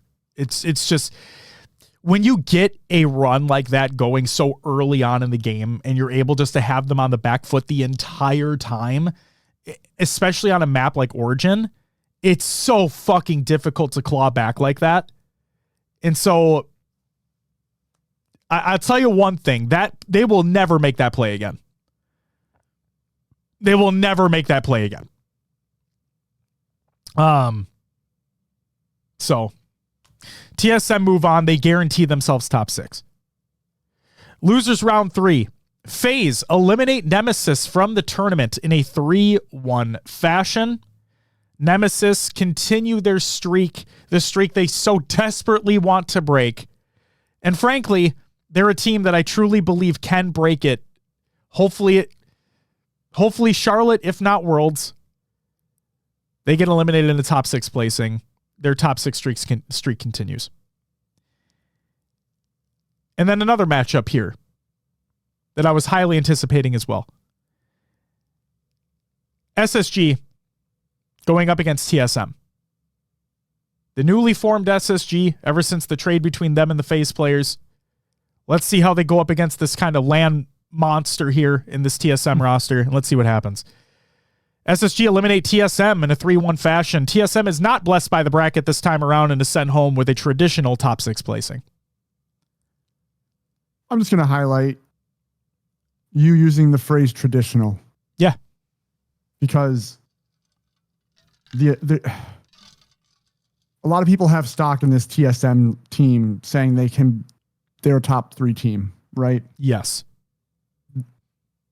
That has only happened when the bracket has been, for lack of better terms, messed up, not normal. The top seeds didn't place number 1 in their pools. Exactly. Dare I say easier for them. Easier for them. They've otherwise have been top 6. Correct. Consistently. Mm-hmm. That's it? Yep. And again, like what Will and I are talking about is in no disrespect to any of the players on these teams.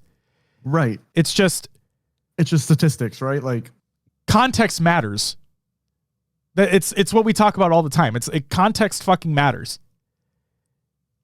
And when you don't get, frankly, and again, when I say easier bracket, I don't mean it in a derogatory way, right? You beat the team that's in front of you. Like that's your goal. Your goal is not to play Optic if you don't have to. You know what I mean? So like, you have to play the team that's in front of you. If you beat the team in front of you, that's fucking awesome. You get a better place, you can get a better seed. That's awesome. But context matters, like in regards to the team and the level and the skill of the team that you're playing against. And yeah, I believe that they were blessed by the bracket in Dallas. They get 3rd place. Congratulations to them. They got, and again, no disrespect to the players, they got dumpstered on by the teams that were better than them. Now, TSM going into this event, We know they show up on LAN. It's what they've consistently been doing. It's what they've traditionally been doing. And they've traditionally gotten a top 6 placing. And here we are yet again. Not to say, and again, Will, you're right. You're exactly right. Not to say that they can't get another 3rd place placing. But again, I truly believe that the bracket's going to have to break in their favor in order for that to happen. I don't think they can do that consistently.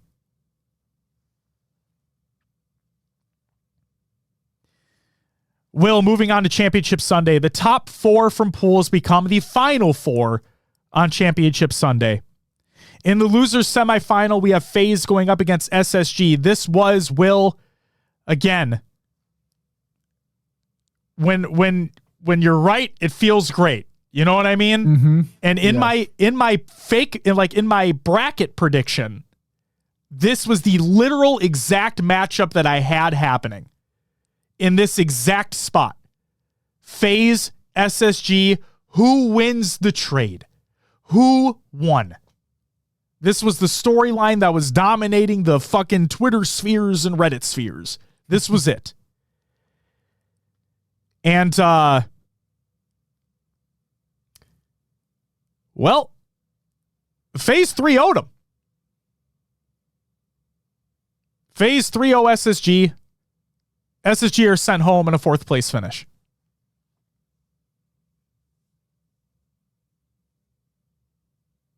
This one I was shocked by, honestly. Yeah. I thought it was going to be a closer matchup. Same. FaZe just had it.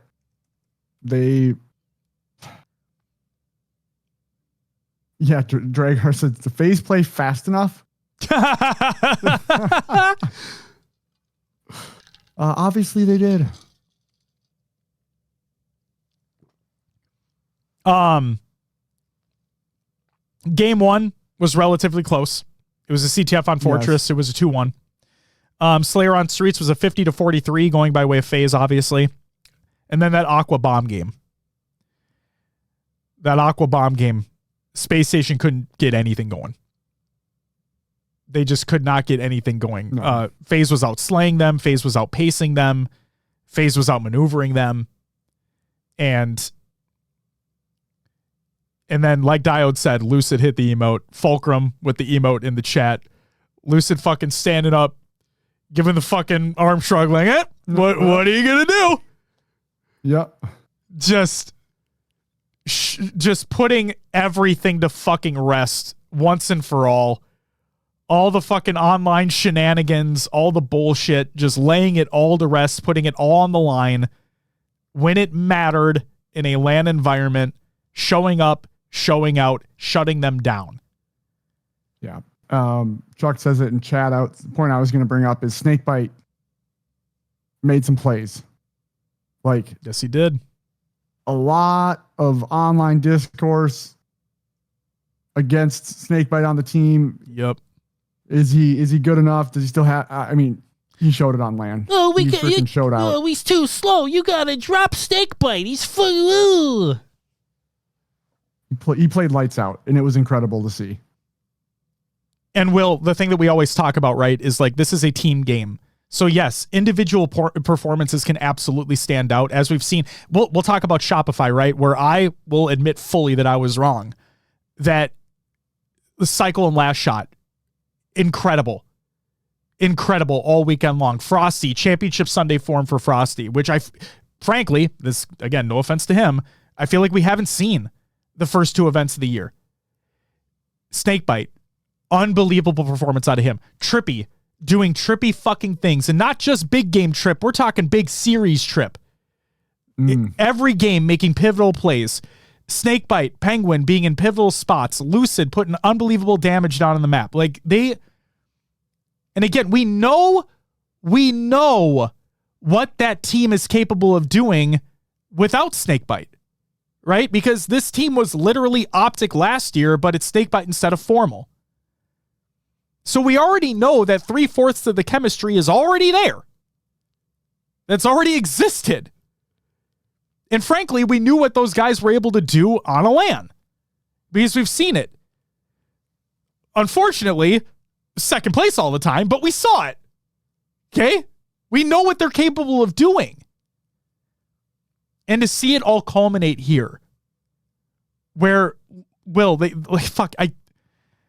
I couldn't tell you how many who won the trade threads were on Reddit, like leading up to this fucking event. Mm-hmm. And the fact that it all culminated in that matchup, in that place where the matchup happened, just, you couldn't have asked for anything better to kick off a Champ Sunday. You know what I mean? Yeah. You just couldn't fucking ask for anything better in that moment. It was perfect because the home crowd for Space Station, obviously, their first match on a fucking Sunday, these two teams that formed the beef or non-beef between the players. This was fucking it. And to see it happen in a 3-0 like that, where you're right, I was expecting things to be closer as well. But FaZe brought it to him, man. Yeah. Yeah. Definitely was expecting this one to be closer, seeing how SSG played against Optic earlier as well. But yeah, FaZe had it. FaZe had it. FaZe brought it on Sunday, and they took them down 3-0. I think that could also do with matchups as well, right? It's like, so Mr. Chief says SSG looked good against Optic. They did, right? And that's the other thing, too, is I think, okay, I'm not going to fully get into the takes yet, but a couple things I'll say right off the rip. We know that certain teams play well or play bad against specific teams, right? It could just be all about matchup. It could be about map mode combination, whatever it may be. We know that some teams play really good against others. We know some teams play really bad against others. It could be a matchup thing. I will also concede that, yes, teams should and do, in instances, get better throughout the year, throughout the tournament. And as I say time and time again, a Friday is different than a Saturday, which is different than a Sunday. You expect levels of progression to be happening, levels of competition to be increasing as the tournament goes on, day over day. It's why I continually say that a Friday or Saturday optic is not the same thing as a Sunday optic. Okay? With that said, in the winners final, Shopify did go up against Optic. And this was the moment. This was the series that I thought, and I was wrong. I'll press the button. I was wrong. This is the one where I thought that Optic were going to get it done in winners. I thought they were going to make it all the way through winners. I thought they were going to have that best of 7 advantage, and I thought it was going to be just fucking over. Because I didn't think a team was going to be able to come from losers, whether it be Shopify or somebody else, and be able to take them to task through 2 best of 7s and then win in that fashion. We know Optic can because they've done it 2 times before, but I didn't think anybody else was going to be able to. Yeah, I was in that same boat, Josh. The way Optic were looking before this event. Yep. Arlington DreamHack, even online in the Pro League, right? Yep. It looked like no one was going to be able to take them down. So I was with you. I thought they were going to go through winners, be in the grand finals on the winner's side, and be sitting pretty waiting for whoever showed up. Well, guess what? We didn't have to worry about that because they got 3 fucking O'd. I was shocked. I was also shocked. I enjoyed the match because it was not expected, right? Yes. And you see it happen and you're like, damn, okay. Like, here we go. Shopify showed the fuck up. One of the big questions, Will, going into Championship Sunday was Last Shot and Cycle. And, by extension, Frosty as well. We haven't really seen a Championship Sunday form Frosty for a little while. Mm-hmm. Where don't get me wrong here, folks. He is still amazing, okay? But he's never been, I shouldn't say never. He hasn't this year really been that Championship Sunday Frosty that we've seen win Worlds before. Like he hasn't looked like that. And then we already performed decent, but not to the level that we've seen before. Precisely. And to take it a step further, right, with Last Shot and Cycle, they've been in situations before. They've been to Champ Sundays before, but it's always fallen short. Yes. But again, when is a team loses a team? The team has always fallen short on a Sunday. When it came to the match that matters the most, they came up short. Whether it be against Optic or whether it be getting 4th place at Dallas. They put all that shit to bed. They put all that shit to bed with a commanding 3-0 over Optic Gaming. Last Shot and Cycle showed up huge. Frosty looked back in that form once again. And the reason why I'm not saying anything about Royal 2 is because this is what he does. Yeah, fair. So they 3-0 Optic, and Optic are now in losers. But we know what Optic can do from losers. We've seen it happen 2 events in a row of what Optic can do through losers bracket. Mm-hmm. So as Kobe Bryant would say, job's not finished. They got to do it again. But Optic have one more team that they need to go through to get there. Optic eliminate FaZe from the tournament in a 3-1 fashion. And the games were close. They were. Congratulations to FaZe for getting 3rd the event. This was kind of expected, to be completely honest, based off the caliber of player and the team that they have. But still, regardless, congratulations to them. But now we have the rematch. Real quick, Josh. I want to say about FaZe. Please. You mentioned earlier teams can get better as the year goes on. Yep. With this being their first LAN event together, this is a team I could see just getting better as time goes on here. Like we've talked about, 3 members of the previous Optic roster that have chemistry. Snakebite is playing well. He has just moved, getting settled in after this LAN. Sounds like he's going to have better internet. Maybe online performance will improve. Practice will improve. Looking to see what FaZe does moving forward here for sure. I agree with that as well. Reese says FaZe might break into 2nd next LAN. I don't think they're there yet. And see, Reese, FaZe looked like they can beat Optic. I would say FaZe looked like they can beat Optic this event. This event, yeah. Like I was just saying, they could get better and improve and contend, right? Yes. But that doesn't mean the other teams won't get better as well. Exactly. Dragar says something that before these additions were made, right? Regardless, Dragar says new map and new gun, anything can happen in Charlotte. That's fair. And we know Lucid loves the sandbox. He's really good with all the sandbox weapons. If he can optimize the carbine. And they did what GA it. Yeah, true. But no, yeah, just he's a fucking human highlight reel when it comes to using the sandbox, man. Like it's awesome to see him utilize the things that are on the map. And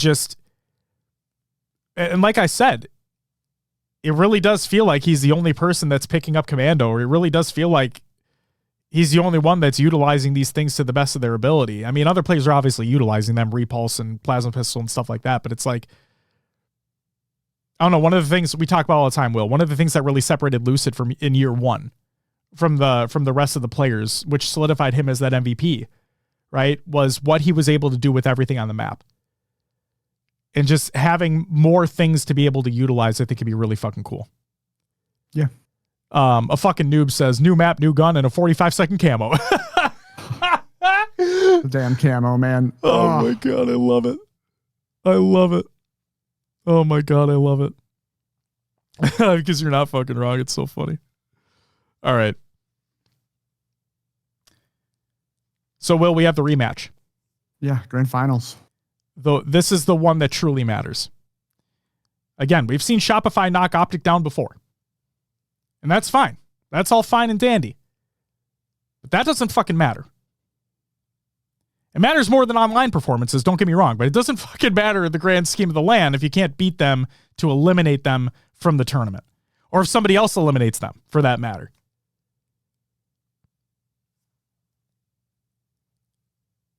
But this time, this event, they did the fucking thing.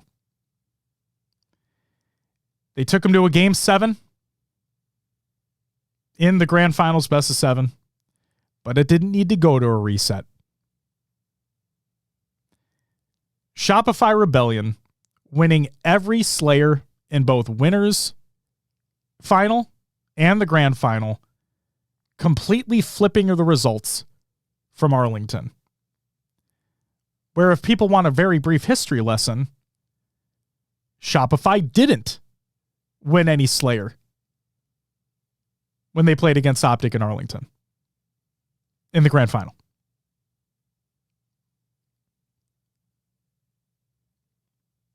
Shopify did it. Shopify eliminate Optic from the tournament in a 4-3 heart-racing, incredible series to become your Salt Lake City champions. And yes, as a matter of fact, I was wrong. Me too, man. Me too. I was dead wrong. Tyler, what an event, man. What an event. Shopify did it. They beat their boogeyman. The team that has been causing them trouble time over time, where you think you cut the head off the fucking dragon and another one fucking spawns. They did the thing this time. And they actually beat Optic when it truly mattered.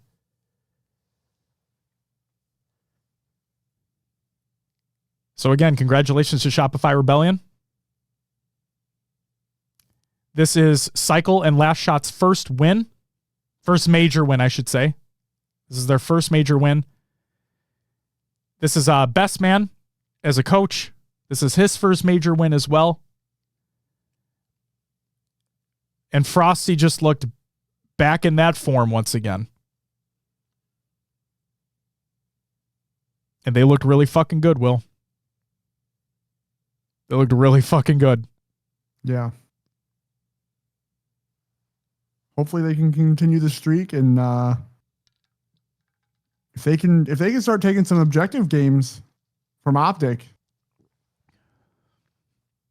maybe they show up at Charlotte and Optic goes back to that second place. Steven asks, what was Winners Final Series score? 3-0. 3-0. Winners Finals was Shopify taking it 3-0. Strange Rich, Cosmosis, and Master Chief. Thank you guys for the follows. Welcome to the live show. Season says that was huge. To an extent, yes. But Steven, at the same time, we've seen things like this happen before. Shopify have sent Optic to losers before. It's what Shopify are able to do to Optic at the end of the day that had yet to go in Shopify's favor. But this event,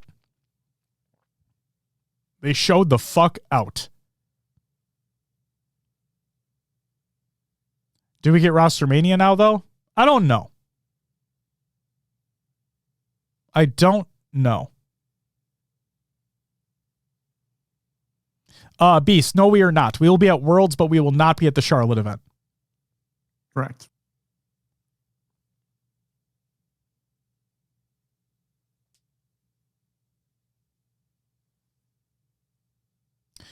Wing asks, was it that Shopify showed out or Optic became complacent?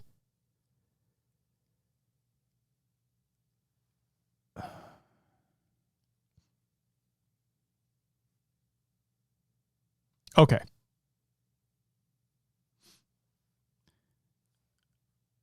hold on to that question, Wing. Will. Yeah. Because obviously we're going to talk about these things, but before we do so, would you mind going through the results for the major? Sure, we'll hit these real quick. Your top 16 teams: Unreal Nightmares, Zero Tenacity, Ether Gaming, and Alpha Luminon. Top 12: Complexity, Omit, Mindfreak, and Kraken Seas. Your top 8: Envy and Cloud9. Top 6: Nemesis and TSM. In fourth place, we had Space Station Gaming. Third, FaZe Clan. Second, Optic Gaming. And first, Shopify Rebellion. If you want to see our predictions results as well, those are also going to be in the show notes of the show, so please check them out if you're interested. Your event commendations. Your main Slayer award goes to Royal 2. Your best objective award goes to Legend. Your best support award goes to Falcated. And your best coach award goes to Lunchbox.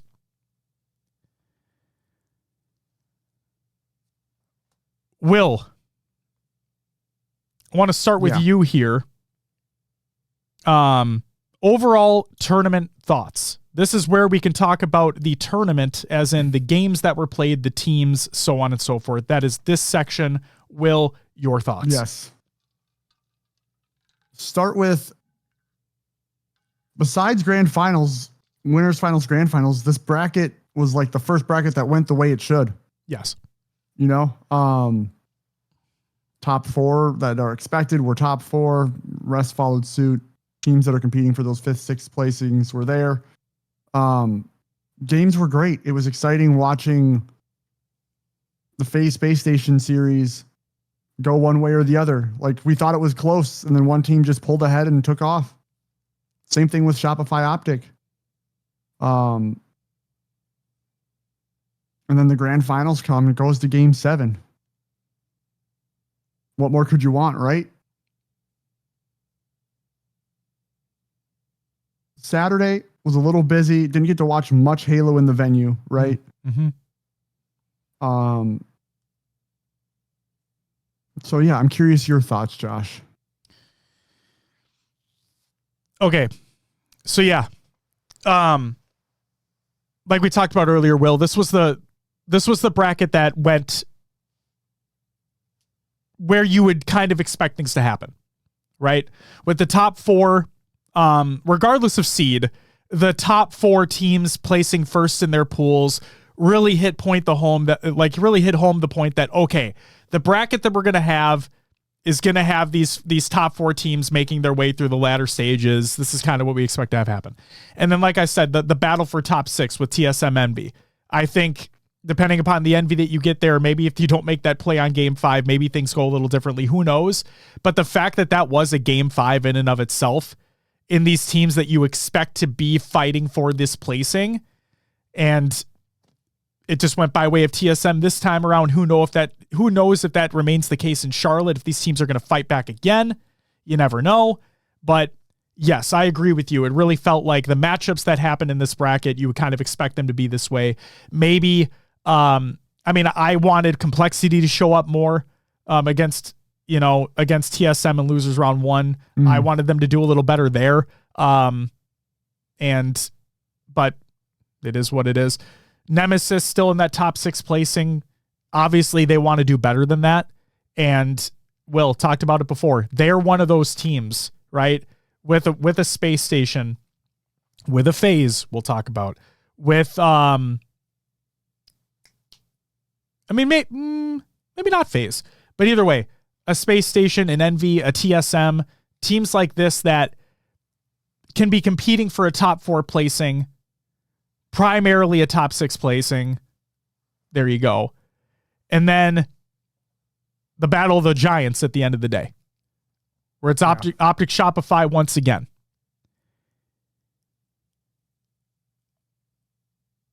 I want to talk about Optic.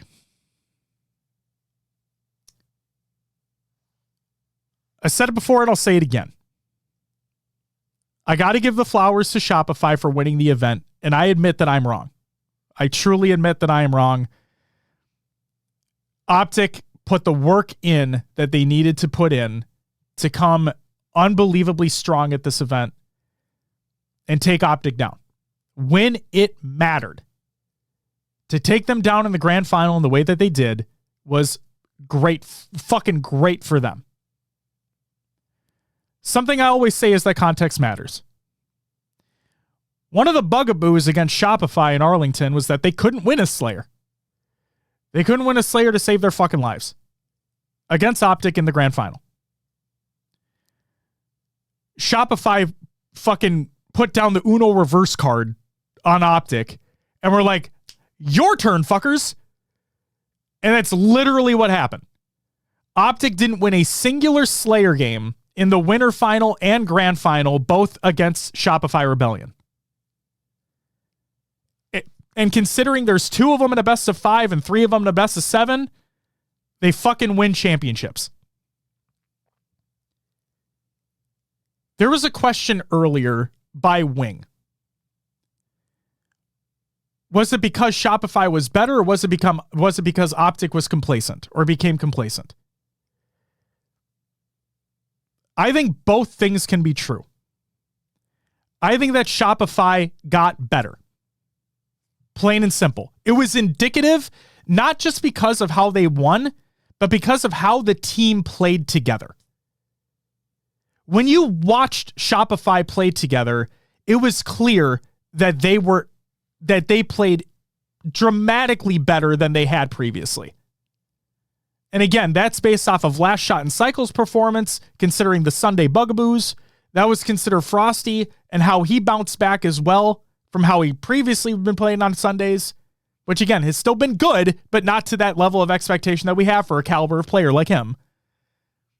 And it all worked together. It was all beautiful and worked together perfectly and solidified that fucking win.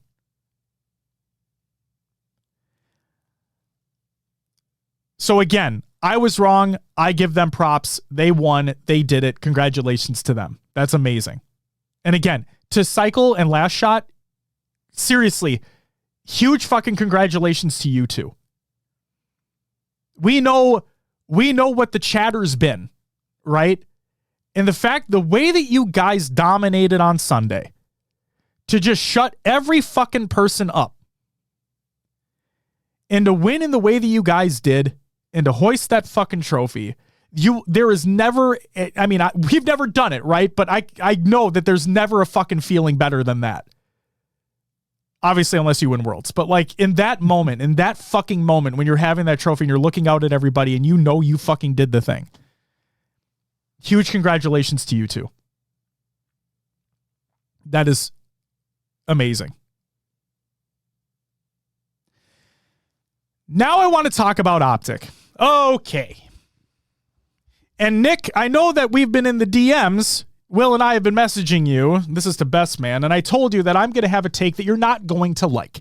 And that is fine because I live and die by my takes. I will admit fully when I am wrong. I am never one to just sit here and be like, oh, fucking actually. No, I will admit when I'm wrong. I've been wrong multiple times. As I wanted to put that button there to clearly indicate that I fucked up here.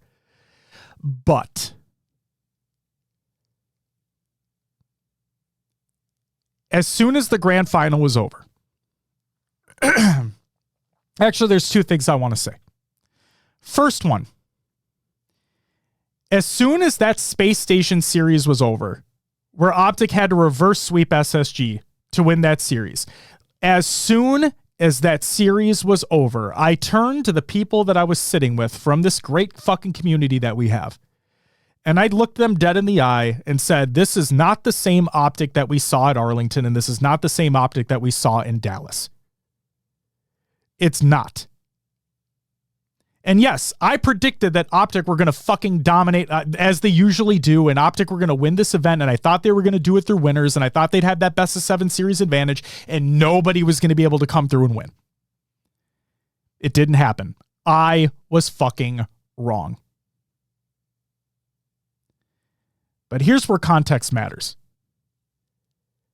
I don't think that happens again. I see people asking me, did you see the Optic podcast of Renegade expressing how he was annoyed at the lack of practice? No, I didn't see that. But you know, my immediate thought following grand finals? My immediate thought, I'm not kidding. And people, like anybody that was sitting with me can attest to this. My literal immediate thought once the grand finals was over was that Optic are going to fucking obliterate anybody in Charlotte. They didn't win a Slayer. And I don't think they do that again. I think that they are going to be pissed. And there's a reason why I said, now, okay. There's a reason why I said that Shopify were the better team and the best team this event. And best man, this is why I said I'm adding fuel to your fire, man. I am going to be pouring gasoline on that fire right now. You guys were the best team this event. I still believe that Optic are the best team in the world. I still believe it. Will I be wrong? We'll have to wait and see for the next two events. And if I am wrong, I will own that shit to the fullest degree. I promise. People can clip it, do whatever the fuck you want. I don't care. My take is that Optic is still the best team in the world. Shopify were the best team this event. I don't think Optic pulled the same shit that they pulled this event. I truly believe, my immediate thought following that SSG fucking series was, this is an SSG in London last year situation all over again. Where SSG had one of the most dominant years in HCS and Halo esports history. Okay? And the one event they did not win was London last year. I think they placed top 4. Once that event was over, they came back and that Optic second place curse just continued, unfortunately for them. And Shopify ran through. I mean, Jesus Christ, I'm sorry. Freudian slip there. Space Station ran through. They ran through the rest of the events. They win Worlds. That was it. I believe this is the same case, but for Optic. I think SLC was their London. I know we're not doing predictions for Charlotte right now, Will, but I am locking it in right now that Optic win Charlotte. I'm locking it in right now. I can see that. I think Shopify have made a step up though, and it will be closer and not a blowout if it is Optic, right? I fully respect that. Because I also believe, as I've said too, that Shopify did get better. Yeah. Clearly the work that they put in ahead of this event showed. Yeah. 100%. And again, the whole context matters thing, right? Like when we say that TSM had an easier bracket in fucking Dallas, they beat the team that was in front of them. And even if I believe that Optic were not to the strength that I saw in Arlington and Dallas this event, Shopify beat them. At the end of the day, the win is the only fucking thing that matters, and Shopify got the fucking win.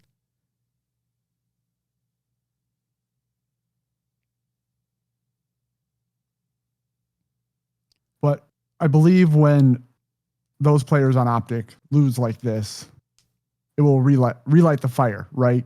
They'll come back harder. They'll come back swinging. I talked to Bound the after other team should be ready for it.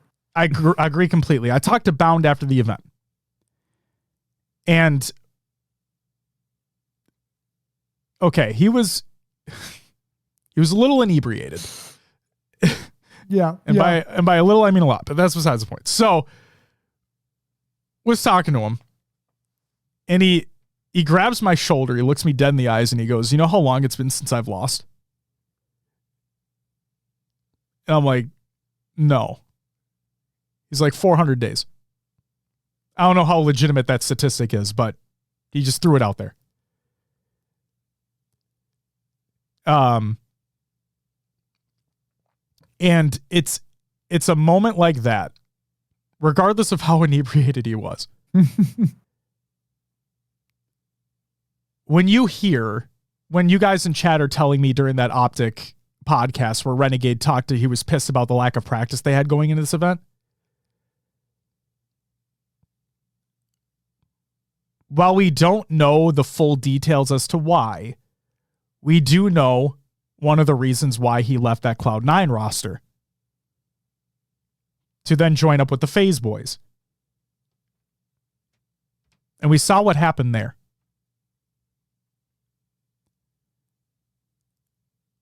The whole point about that Optic roster forming is that they were going to win. Is that the whole point is that the whole point is to win everything.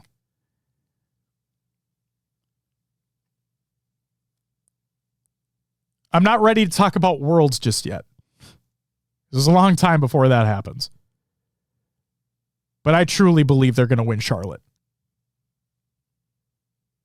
And whether other teams want to take offense to that, I understand, that's fine.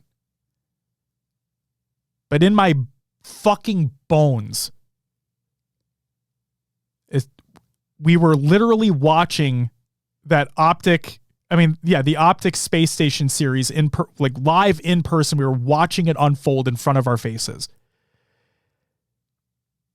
And as soon as that series was over, I'm like, this doesn't feel right. They're not the same team right now. This is not the same team we've seen before.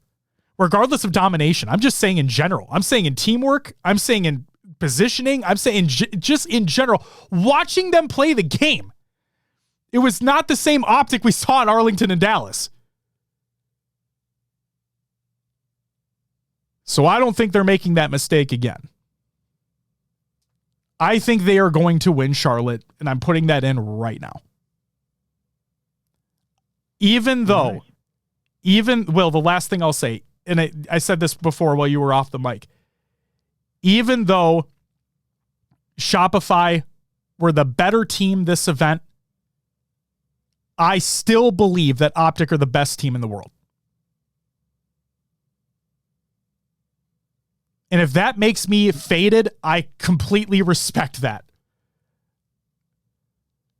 But I've been sitting on this, Will, since that fucking Space Station series ended. I've been sitting on this for 3 days.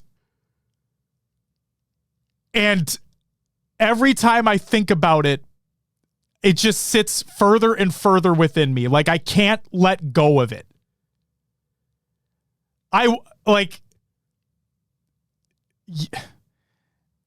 One last thing I'll say, there was the question out there, right, has the gap tightened? Yes. And to Nick and to everybody else, I agree with that. I can agree with that completely, that the gap has tightened. The gap may not be as monumental as I thought it was. And I will take my lumps on that. I was probably wrong about that. But I still believe that Optic are the best team in the world. And I think that they are going to show everybody in Charlotte. And probably Worlds as well, but I'm not ready to do that quite yet. Will, that's where I'm at. Yeah. I'm in the mindset of any given Sunday, right? Sure. So Optic has top tier talent. Shopify, top tier talent. I think it can come down to map mode selection in a grand finals. I think that both these teams can fight for that first place. I would put Optic a little bit ahead still. And yes, I just looked up, Ashley, thank you. I looked it up as well while you were talking. It was 427 days since the London loss for Bound. So he was right. 427 days. So yes. I think that hits my point home further then. The fact that the Bound Legend duo is insane. The fact that he knew that in the state that he was in. Yeah. Like, I'm telling you, man, they're not losing. And if I'm wrong, I'll own it. I'll be the first to say, if I'm fucking wrong, I'll own it. But I'm staking my fucking claim right now that they're not losing. I am not ready to say that for Charlotte yet. There's still there's some time. We have a month. We do. There is some time. See what happens. Yes. I agree. The gap has been shortened. Mm-hmm. I would even say between, I think it's an obvious 1-2 right now, and then an obvious 3-4. Maybe 4, not so much. That's my question to you, Will. I know it's only been one LAN, right? I know it's only been SLC, and now we finally got to see the FaZe and the space station up against each other after their team change. But I'm curious, man. I want your thought on this. Is it a 3-4? Like, is it interchangeable, or is it FaZe is now in that spot and SSG and the rest are in this spot? Or is it in any given Sunday, right? Like that too. That could be too. Well, yeah.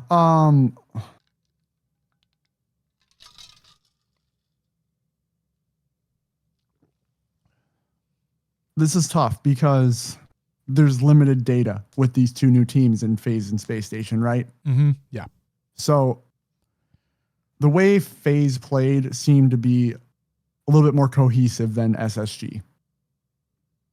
So I would put FaZe above SSG for sure. So I don't think they're interchangeable as of right now.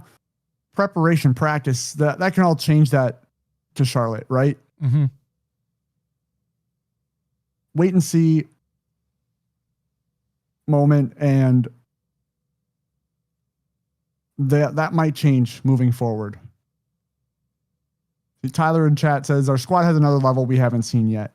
And like the thing that sticks out is the Optic series a little bit, right? Mm-hmm. Going up 2 games with Optic looking as off as they did, I believe that squad could reach that level. Maybe not if Optic comes correct, not to beat Optic in that situation, but another, like they maybe FaZe is in that situation. I don't know. But I think right now, after this event, FaZe 3rd, Space Station 4th. I'm with you. Yeah. I think it was, and Tyler, that's not to disagree with you. Like we said, we expect every team to get better as the year goes on. That is the expectation, excuse me.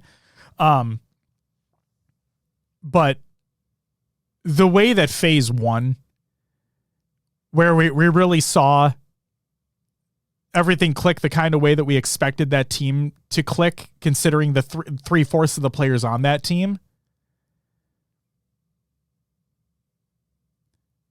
For SSG specifically, we'll have to wait and see.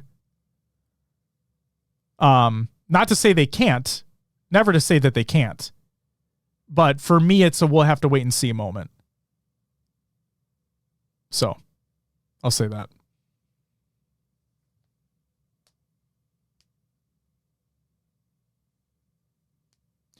Yeah.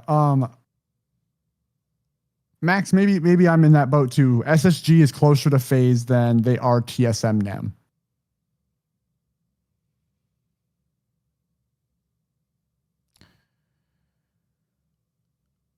I'm inclined to agree there. Yeah. Yeah. I'm inclined to agree there. Yeah.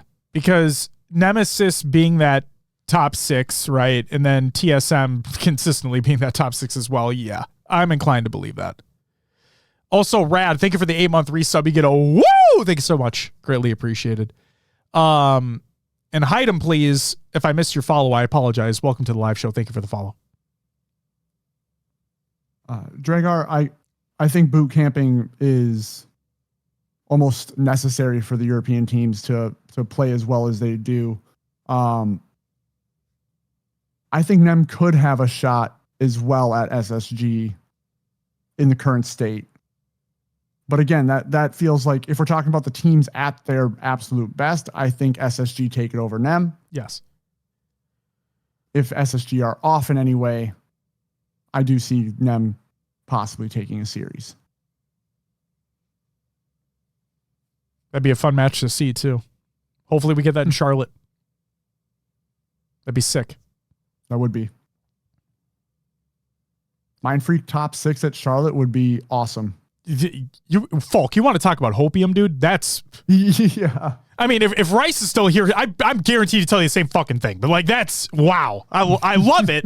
See, Will, this is what I'm talking about. These are the type of takes that we need right here. Yeah. Oh, I'm ready, Fulcrum. I'm fucking ready, dude. That'd be amazing. Reese says, I believe Nem can beat Optic and play second. I don't believe that's possible. I don't believe that's possible.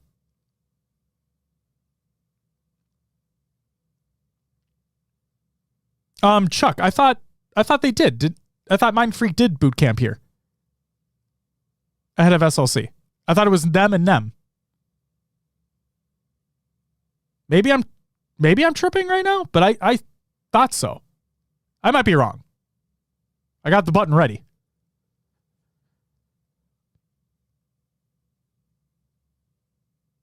Oh, meant more often and longer. Sure. Yes, I can agree with that. Viltrumite says, I believe Optic won't drop a map in Winter's next event. That's my hot take. I just think they are going to be... I think they're going to be... I can't say for all of the players, but I know a individual or a couple are going to be really fucking pissed at how they lost. Yeah. I think they are going to be... Oh, boy. I think Charlotte's going to be a fucking treat, Will. I think it's going to be a fucking treat. Oh, my God.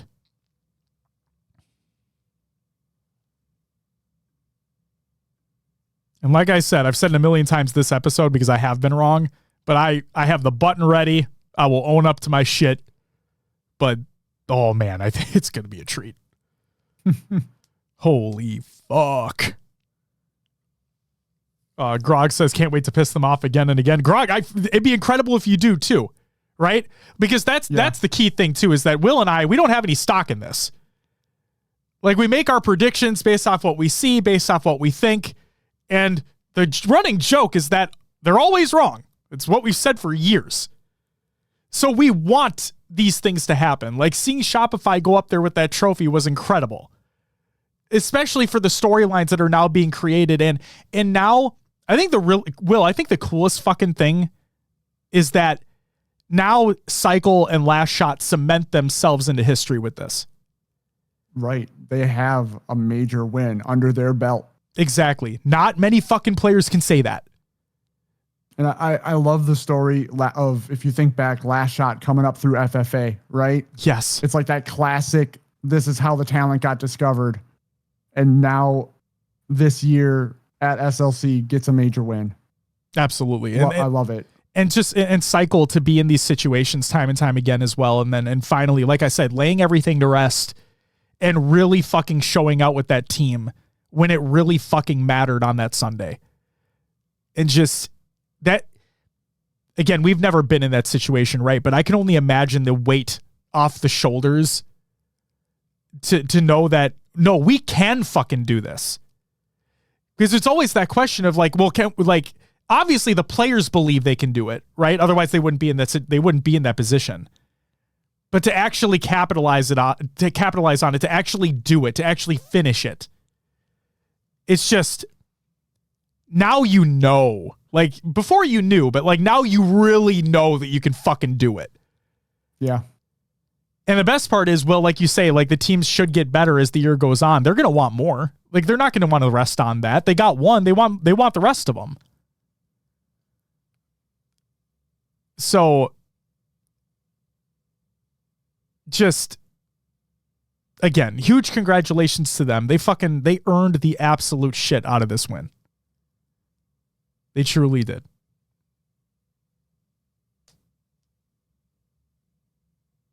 Gummy, I think it just helps them. As how does this impact Royal 2 and Frosty's legacy? Only 2 players, including Formal and Renegade, to win an event each year of Infinite. Like I said, I think it only helps it. I think it only solidifies them further as some of the best players ever. Yeah. Like, I know people love to piss on the fucking top 25 list and whatever, but they are two of the greatest players to ever touch Halo. And I can't just say Infinite because they've done it time and time again in different games. So yeah, it only helps them. That's why, Will, during the fucking preseason, right?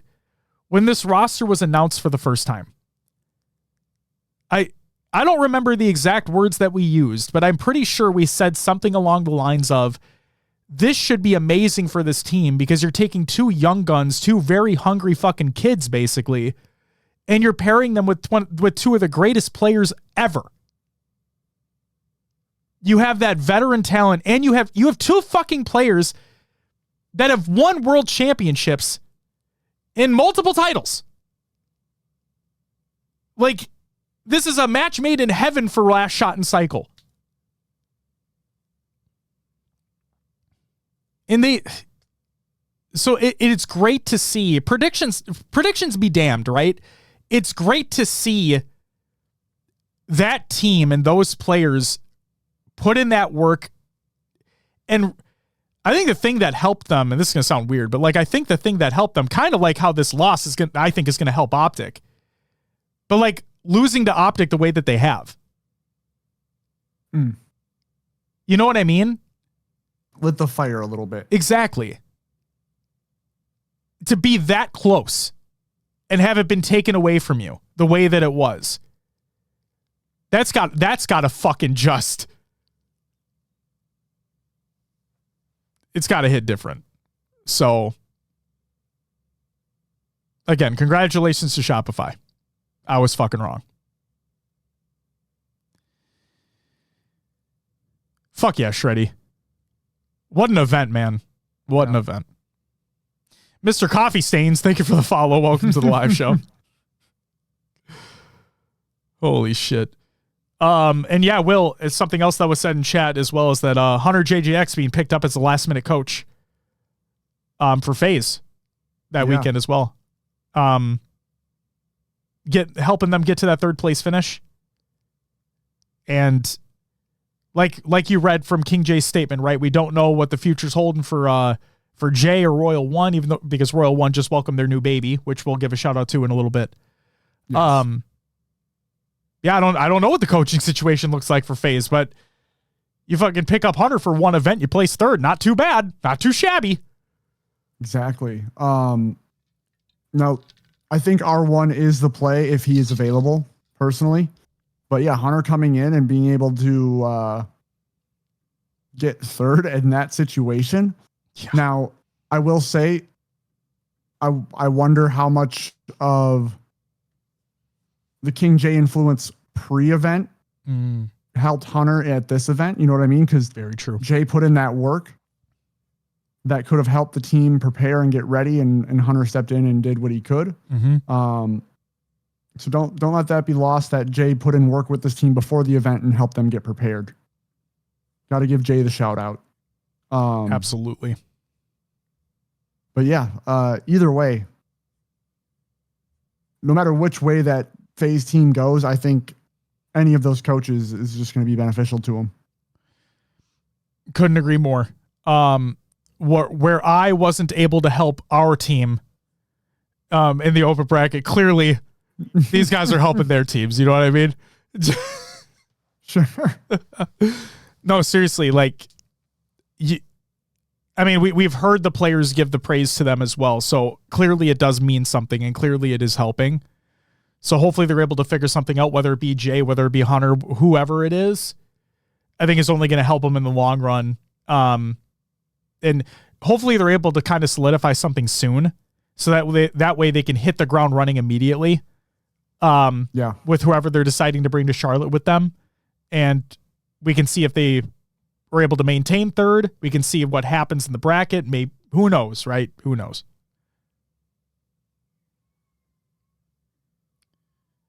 My kid is freaking out right now. I can hear her upstairs. Oh no. Event thoughts? Overall event thoughts, Will. Couple of things here, Will, before I get your thoughts overall. The production was fucking awful the entire weekend. Before I get to Tashi's response, I just want I want a picture to be painted here for the folks listening or watching, or if you were there in person, or if you were spectating it, if you're watching at home, right? The production was awful. Friday, we give a little leniency to. There's usually always something that happens on Friday, whether it be audio issues or disconnects or crashes or whatever it may be. Things happen. Go ahead. I'm sorry. Will, go ahead. Oh, yeah. I was just going to say it's just working out the kinks, so to speak. Exactly. It's a Friday. These things are expected. What are you going to do? But when we're going into a Saturday and we're going into a Sunday, where, frankly, the penultimate competition is happening in the event, I think we all expect these things to be mitigated as much as possible.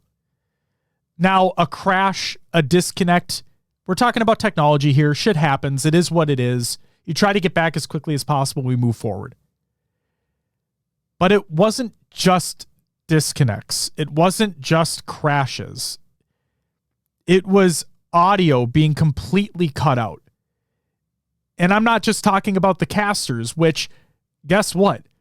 It happened for nearly an entire series on the B stream, where the casters were just legitimately not able to be heard.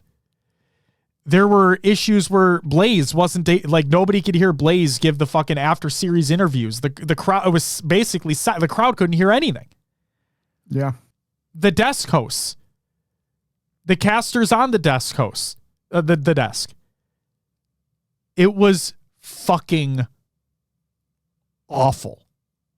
Yeah, there was times where it would coming out of a series or going into a series, and the desk or casters are taking over, and we don't hear the first 30 seconds of what they said. There was gameplay where you see the bandit shooting, and then 10, 15 seconds later, you hear the bandit shooting. It was a very frustrating experience on the production side. And it goes even further than that. Some of the, like, listen-ins were broken at times. Yeah. In the event, because we weren't watching from home, but in the event itself, speakers were buzzing. Like, you would have different levels of audio taking place between different speakers. Like, there were rare times where things were uniform. Things were overblown at times. The fucking lights came on at a random fucking time during the event. Like, Will, what was that about? Yeah, I was curious. I would really love to know the story about the lights, because so you have the event, you have the big curtain that blocks off the player and production area. Yep. And in the event, the lights are off and the player production area has some lights on. And I noticed when the lights came on in the event, the lights for the player area looked like they went out. So I don't know. Someone flipped the wrong switches. Like, was it that simple? Did someone trip on a cable? Did what was it? I would really like to know. And if it was like for a safety thing, then fine, right? Like, if you had to take care of something for a safety issue, 100% fine. Absolutely. But we just don't know. Safety comes first above everything else. So if it was something to do with that, we completely understand. It was just such a bizarre fucking thing. It was literally, I think I explained it as, it's like you were being caught with your pants down. Like, literally, the lights came on and you're just looking around. Everybody's sitting there like, what the fuck is happening right now? I'm not used to seeing people this bright. This is so weird. He's like, it really I was talking to Snag about this. It really puts things into perspective when you walk into a venue and how dark it is. You don't really think about it. You're not really thinking about how dark it is when you enter the event. But when all the fucking lights turn on and everybody's there like, oh, what? It's just so fun. It's so bizarre, dude. It was. It really was. And go ahead. Go ahead. No, you go. Okay. The other thing I was going to say is an individual was talking to me about how they were given hand mics, and they were told to do their job with hand mics instead. And then the hand mics didn't fucking work, and they weren't able to move. It's again, I understand everybody has a job to do. Okay. And I never want, like, I'm never trying to personally attack anybody. That's never the intention. But one of the things we always say on the show is we try to hold people accountable and we try to call things out as we see it. This production was, I think, easily the worst I've ever experienced at an event. And it's not even close. Yeah, I would agree. It was, as I said before, it was fucking awful.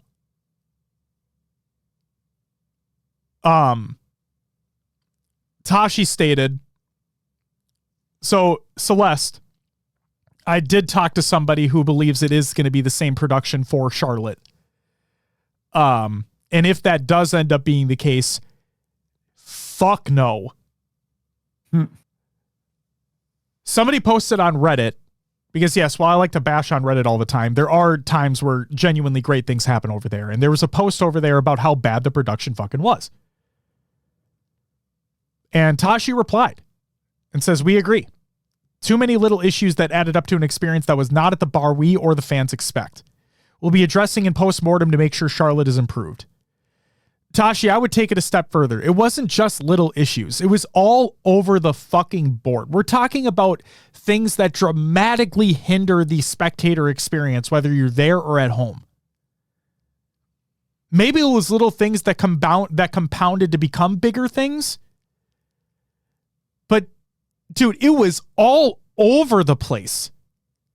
It was rare, and maybe I'm overboard right now, but I truly believe it was rare that we had a full series from start to finish where the desk introduces the series, introduces the casters to go into the series, to go back to the stage, to do the post-series interview, to go back to the desk. I feel like we had very rare instances where it was good or like as expected for an entire, that whole thing, for that entire duration. There always appear to be some issue at some fucking point during a series.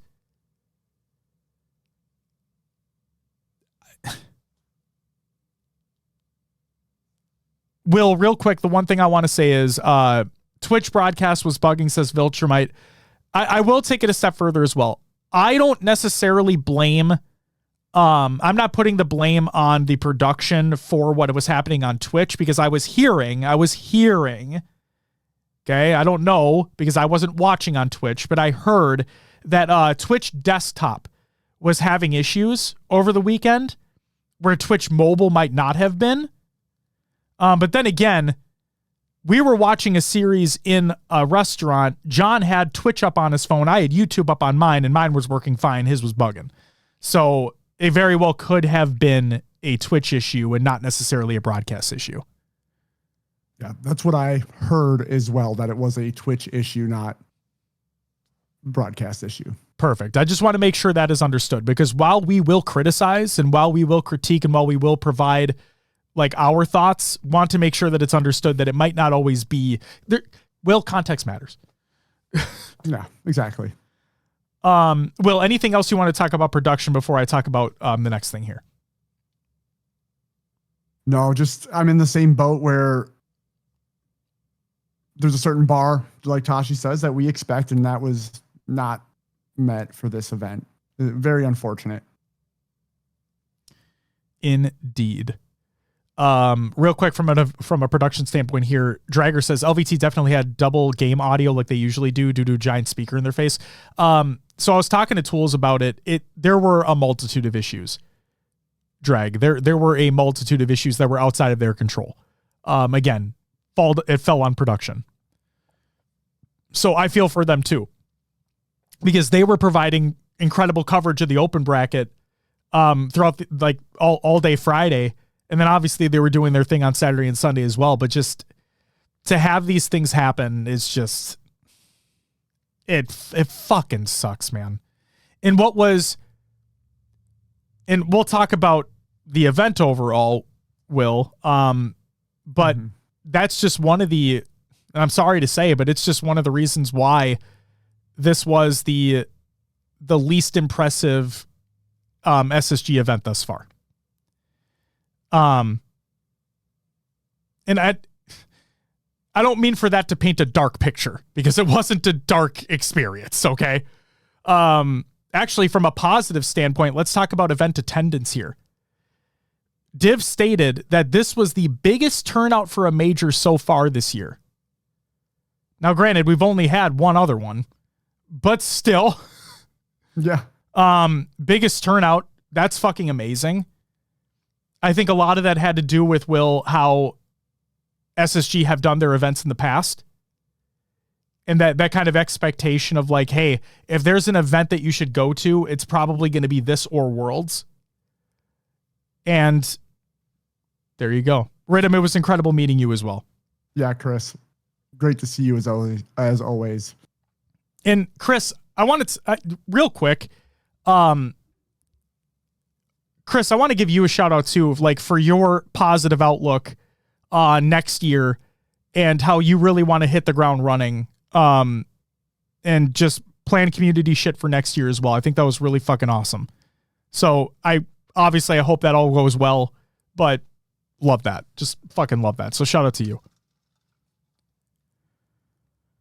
Will, your overall event thoughts for SLC? Okay. I've been thinking about this all day. I'm going back and forth a little bit.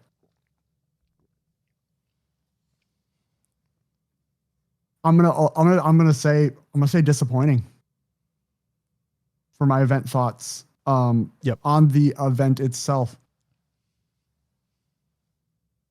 I will say it was better than Arlington for things to do at the event, right? Yeah. They still had they had the football throw, the little ping pong ball toss, golf, basically Rocket League with warthogs. So they still had things to do. Shopify booth, they had their claw machine. FaZe booth, they did a prediction for Champ Sunday where you can predict the matches and win prizes. Nemesis had a meet and greet, gave away items. Space Station, the only booth there that there was a line for right at opening. Oh my God. Yeah, I was in it. Yeah. They still gave away stickers and keycaps. My keycaps are now turning into Space Station on my keyboard. I'm not going to know what I'm typing anymore pretty soon. But yeah, people love the merch. They did giveaways at the end of the night. They had a raffle. Great fan activation there. It was built up so much from the last 2 years that when I showed up, I was like, this is it. Like, it didn't feel like what had happened the last 2 years for Space Station. People, like, some things that were missing, like the decorations, right? Like, there was much more, from what I heard, last year than this year. Like, everyone signed a wall or something last year. Didn't have anything like that this year. The VIP bag, a lot of repeat items. Now, there was a new tech deck design. I still got a last year model in mind. So I didn't get one of the new tech decks. So that was kind of a bummer for me that I got last year's model in this year's VIP bag. Ashley says no tattoos this year. I'll agree with Riz. Free Red Bull was awesome. I was wondering if you'd have to pay for it. Luckily, we did not. That was a very, very pleasant surprise. Yeah. Same headphones. There's a new hat. But I think a t-shirt's more impactful than the hat because I feel like more people would have got a use out of a t-shirt. And all memes aside, if the hat didn't say slut, right. It's Salt Lake, Utah, but it says slut on the side of the hat. Yes, it's SL, UT. So obviously it's Salt Lake, Utah, like you said, Will. But I'm not kidding. If you fuck it, the hat says slut. I mean, it's up there. I don't think you can see it. Hold on. I'll grab it and I'll show the camera real quick.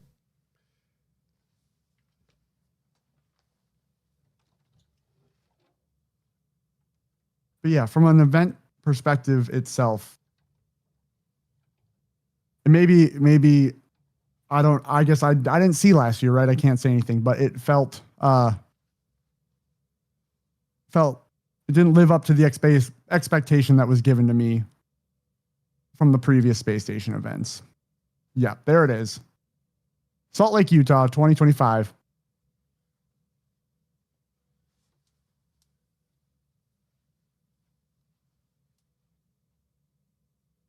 And there's the grunt. I love the grunt picture. It looks great.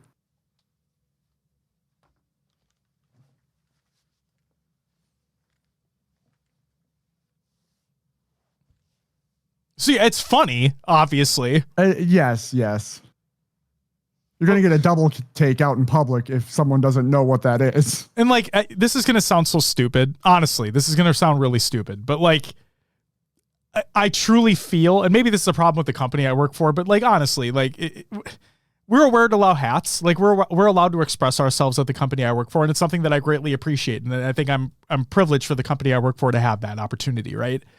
But like, if I show up with this hat on and the wrong person reads it, like it's going to look bad. You know what I mean? And yeah, so it's just, again, it's a very like, oh, boo-hoo Josh situation. I get it. I fucking get it. It's a me problem, but it's just, I think the grunt looks fucking cool. And I think I'd like to wear it, but it is what it is. Tyler says, this is all valid feedback. It was tricky for us to do the same level as last year with how the division of labor worked out this time. Tyler, can I ask a legitimate question? And if you're able to share, awesome. If you're not able to share, that's perfectly fine as well. I get it. This could be murky. But I won't lie. Like, I don't like to assume, but an assumption that I've made myself is one of the reasons why this didn't live to the expectations that I had from last year's event was because of the layoffs that happened at SSG, because of the layoffs that happened at Airlock. Did those have something to do with this as well? Again, if you're not able to share, I understand it is what it is. But since you're here, I thought I'd ask.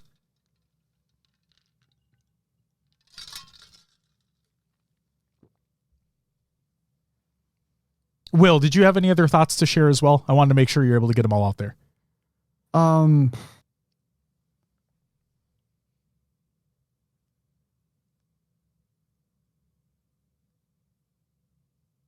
No, I guess I think that was it. What were the highlights for you?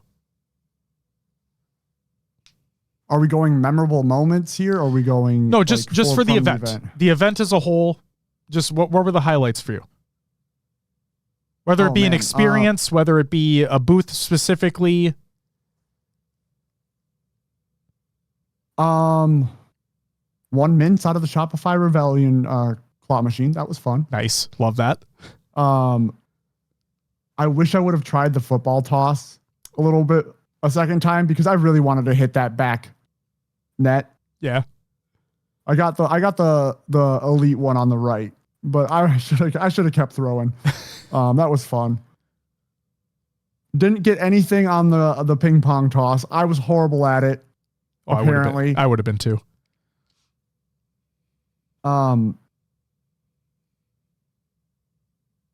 Highlights.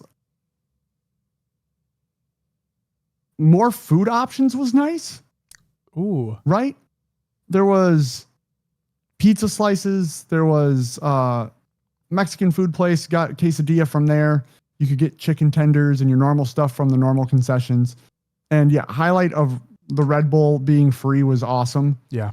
I feel like I started a Juneberry wave in our little section on Championship Sunday because they walked by and I'm like, yeah, I'll take a Juneberry. Then all of a sudden, Zarn's asking for one. John's asking for one. You got one. Yeah, everybody asked for a Juneberry from the Red Bull dudes walking through with the can backpacks. You know what's funny about that, Will? Snag and I were walking into the venue that morning, and we were gonna go get a Red Bull, and so we went over to the booth, like the Red Bull booth. So not the fridge at VIP. We went to the Red Bull booth where they have a fridge as well, and they had just stocked it, so they had Juneberries in there, but they were basically room temp. And so Snag and I were like, we'll come back later. It's all good. Like, we'll come back and get these later. Who cares? So we didn't, obviously. You started the wave there, and it still wasn't fucking chill to eat. Like, it was like, I'm like, fuck. No. It's okay. It was still fine. But like, it still tasted like a fucking Juneberry Red Bull. So it was good. But it sucked. And I was so looking forward to like having a cold one. And then he hands it over, and I'm like, oh, I'll drink it. But yeah. Gotcha. Yeah, that's yeah. Tyler says, Tyler. Yes, layoffs were definitely part of it. We lost some talented people. Whenever you need to work with other contractors instead of people sharing an office with you, it adds a layer of friction. Thank you for the context, because it matters. That makes sense. And again, I don't want to be the one that assumes, right? But it's like, it always just stuck in the back of my head when the layoffs were announced. And the fact that we were leading up to SLC, that was in the back of my head. I'm like, I wonder what this event's going to look like, because, Will, anything else before I go? No. Besides the production, I want to say I still enjoyed my time over some other majors, because some other majors have been bare bones. Yeah. I don't know how else to say it. There's open bracket, champ. I was going to say champ bracket, open bracket, main stage, some feature stations, and then like one or two booths, right? Yep. So definitely not the worst. I think it just got overhyped.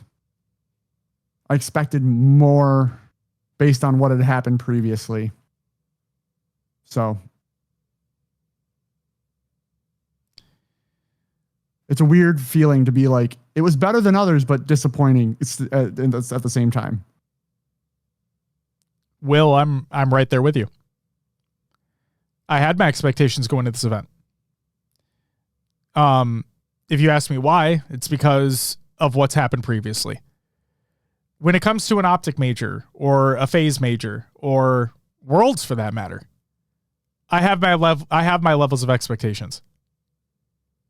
It's why I hold Arlington the first year that Optic had a major in Arlington. It's why I hold that one in such low regard. It's why I think that major was arguably the worst from a spectator standpoint, is because they didn't have the merch. It was fucking tiny. They didn't have anything to do. And it sucked. It sucked from a spectator standpoint.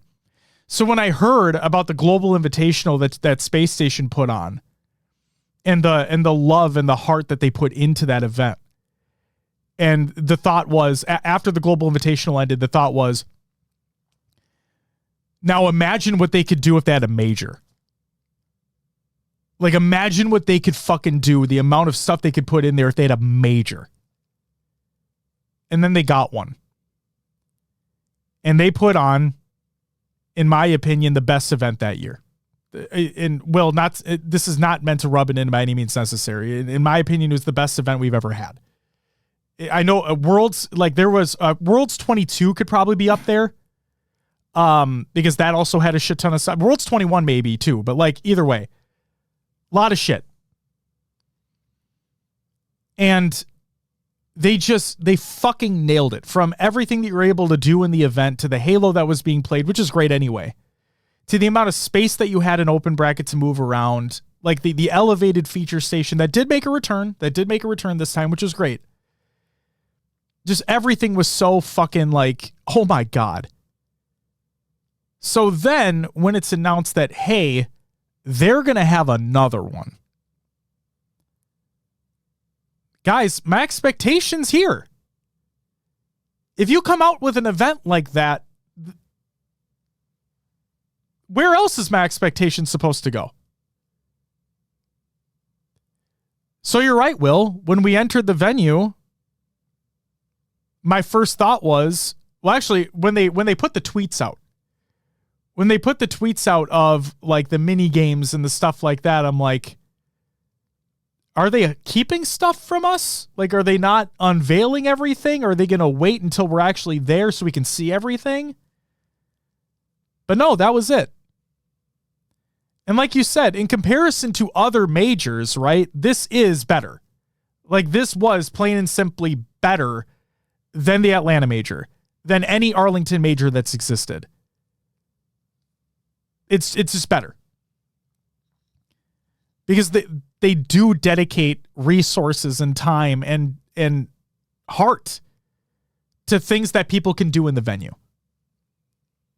But it wasn't nearly to what they had last year. I've seen it in chat a couple times, and I agree with the sentiment. Like, and I understand it's a different company that provides these, but like that arcade that they had last year was fucking insane. It was a highlight of my weekend where they had these arcade cabinets there, and you didn't have to pay anything to play them. And while I didn't partake, I know a lot of people fucking love the pickleball that they had set up last year.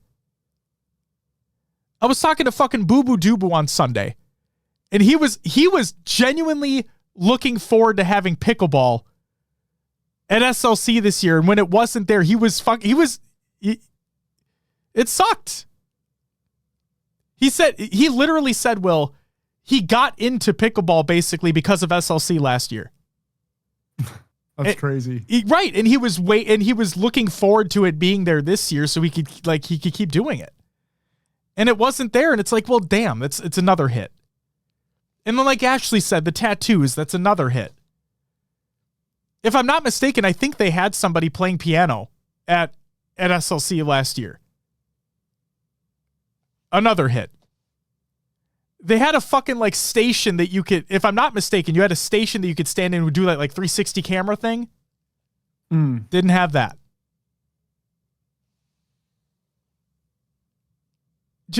Like you said, well, they did have a signing wall. They didn't have that this year. That's a small thing.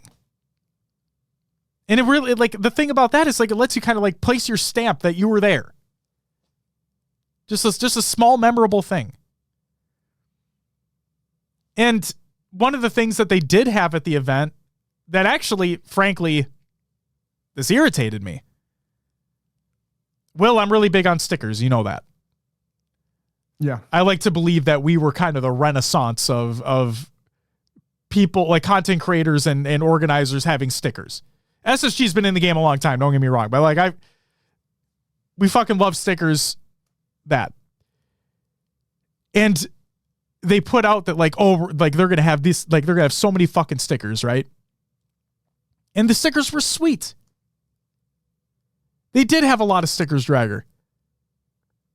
But you couldn't just get them from the booth. You couldn't just walk up to their merch booth like you normally have always been able to do and grab a sticker or two.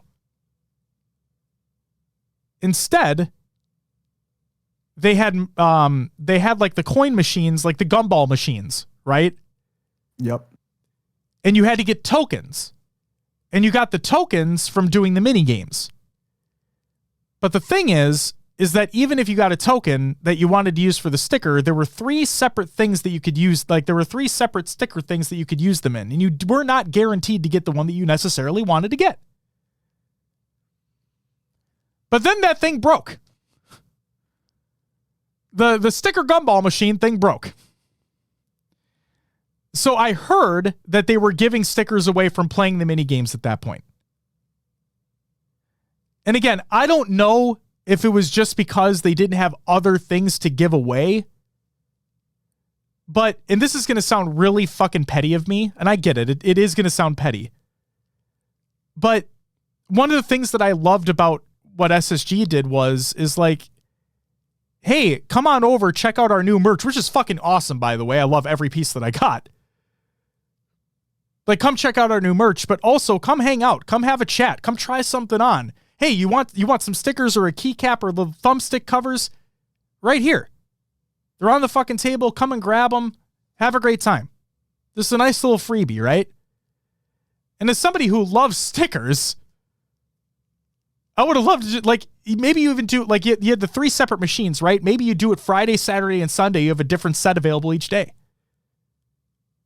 But it gets the people coming up. It gets the people coming up, having a conversation, maybe checking out a different piece of merch. But that wasn't the case for the stickers.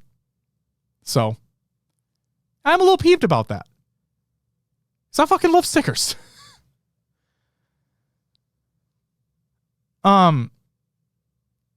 So yeah, it wasn't to the same, to that, and maybe I'm the bad person here, but it didn't live up to that same expectation I had.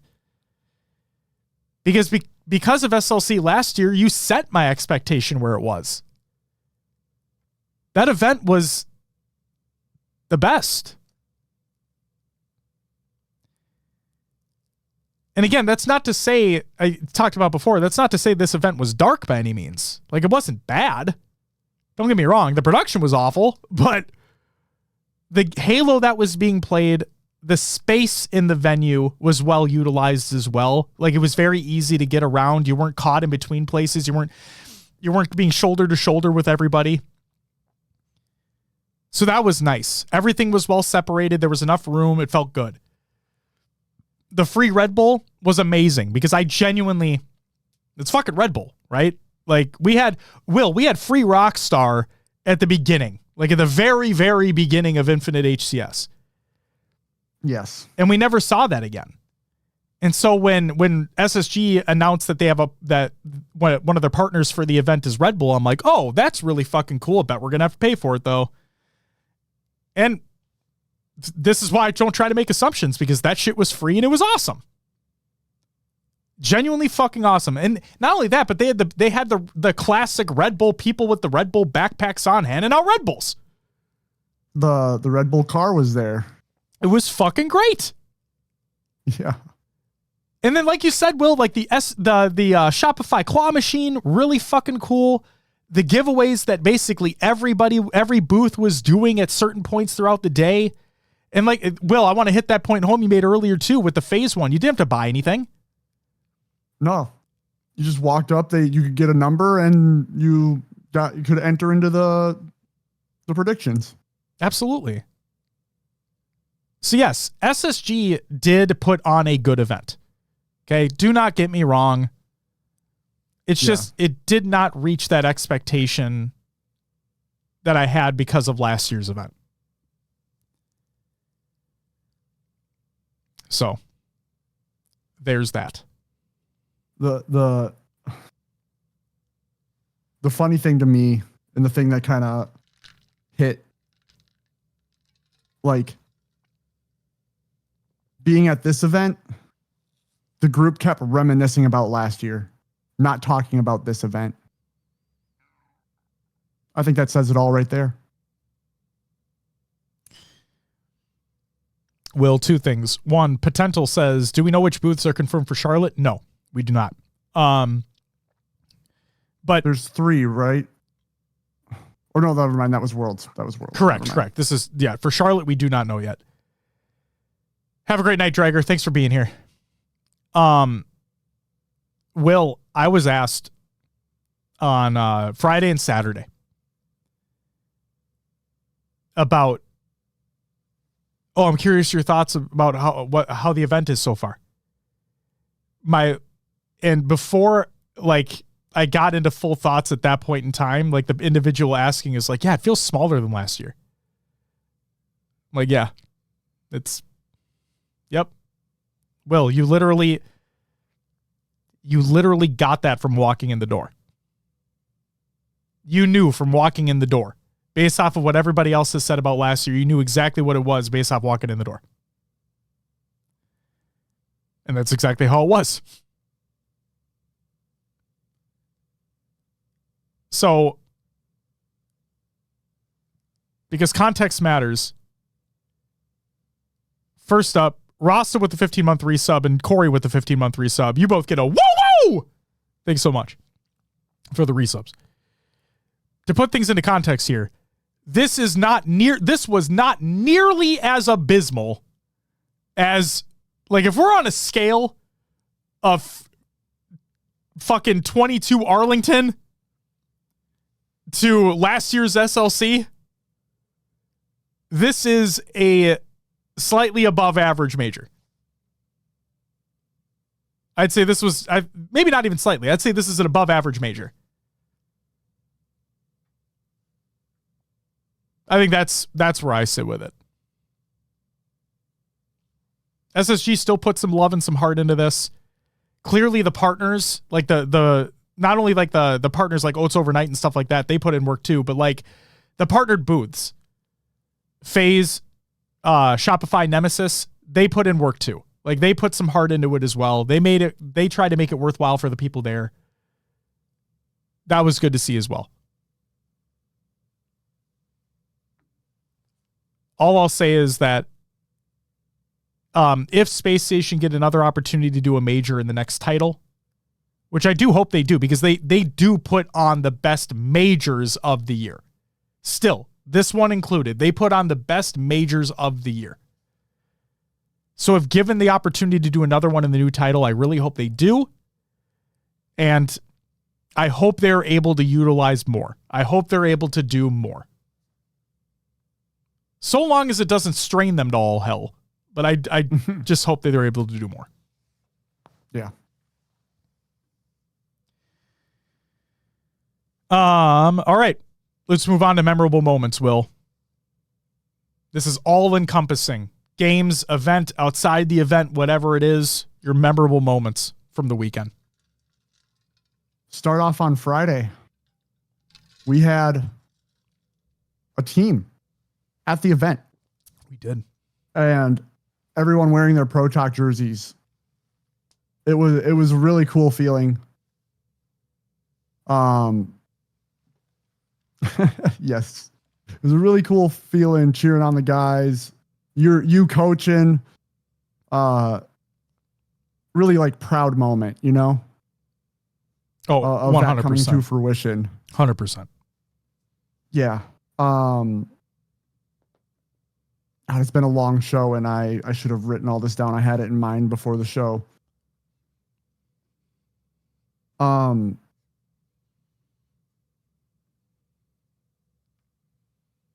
Sad. I'll just move on to Saturday, I guess. I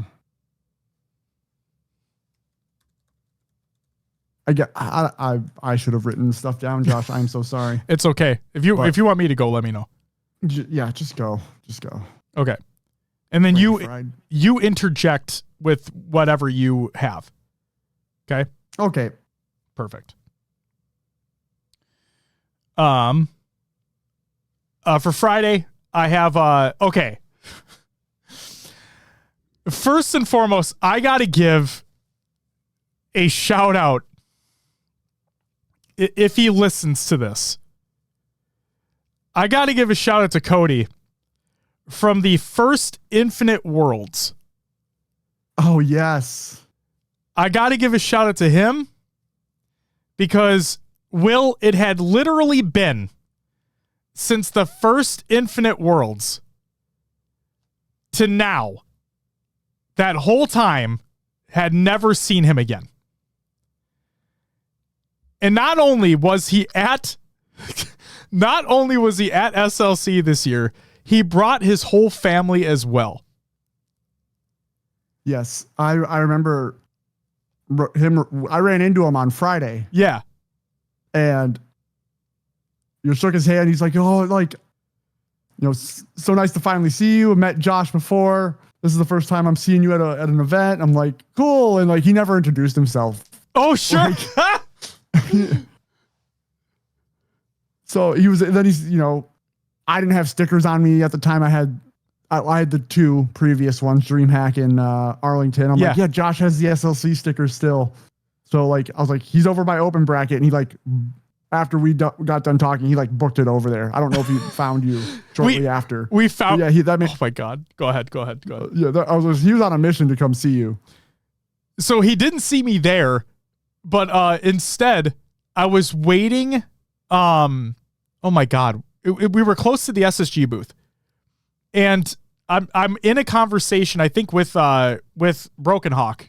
As a matter of fact, shout out to him, by the way. His cosplay and everybody else's cosplay was amazing. I believe I was in a conversation with Hawk, and he walks by, and he's staring at me, and he has like a smile on his face, and I'm deadpan because I do a double take, and I'm like, he looks so fucking familiar right now, and he keeps walking. Okay, Then his wife walks by staring at me and is smiling. And I'm like, I don't know what the fuck is happening right now, but I've never seen you in my life. So I'm like, okay. And she walks by. And then eventually I turn, like, and I mean, no disrespect to you guys, by the way. Like, this was funny to me because I, like, didn't know what the fuck was going on. So then I turned to look at him again, and he's still looking at me, and I'm like, oh my fucking God, I know who that is. And then he comes up, and then we get the whole, like, hey, how's it going, and all that stuff, right? And he introduces his lovely family, and they are amazing. And yeah, it was, wow, what a fucking trip that was. I just literally haven't seen him since First Worlds. I was blown away. And the fact that he still listens, and just one of the things he said, and I hope he's okay if I share this. Like, I don't see why he wouldn't be. One of the things he said, Will, is one of the reasons why, like, he came out and he brought his family out is because we keep saying that we don't know how many of these we're going to have left. And it was literally the manifesting of that moment, right? Where we don't know how many of these we're going to have left. And then sure as shit, as him and I were talking, like, that announcement comes out that these are going to be the last events we have in Infinite. And he took that opportunity and been like, we got to go. And the fact that not only did they come, he brought his whole family, and the fact that we still were all of us were able to meet up, right? And just a really cool moment. So I got to give a shout out to Cody and his family. Like, that was crazy. But Will, that wasn't the craziest fucking thing, in my opinion. No offense to Cody and his family, but that wasn't even the craziest thing, in my opinion, that happened on Friday. Because, Will, we were sitting in the crowd towards the back on the right side. And some individuals came up to introduce themselves, to talk to us, and we're just having a conversation. And there's this lovely woman who is standing to the side, who, I'm not going to lie, I thought was their mom. And so I just thought that, I honest to God thought that once our conversation was over, she would just go with them, and it is what it is, right? She comes up to us and starts saying, I love what you guys do. I watched the show. I'm Stellar's mom, by the way. Yeah. What the fuck? That one threw me. What the fuck? So we learned face to face in that moment that not only does Lucid's dad watch the show and is here in the chat from time to time, but Stellar's mom also watches the show and lurks in the chat at times. I'm still fucking dumbfounded by this. Yeah. I am just like, yep. She, and also I want to make sure this is understood as well. She is a lovely, lovely person. Yes. She was super kind. I mean, just like Cody and his family were super fucking kind as well. Like, everybody was super awesome. But like, oh my God, if she listens to this or she hears this, like,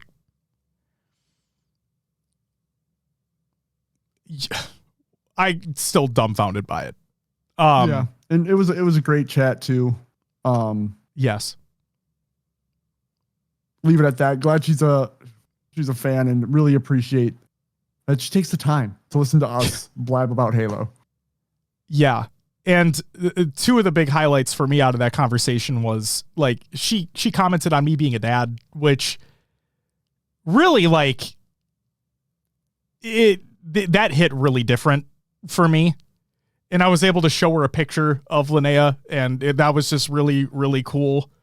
And then the other thing that I want to say here is, he may never listen to this, but hey, Stellar, talk to your fucking mom.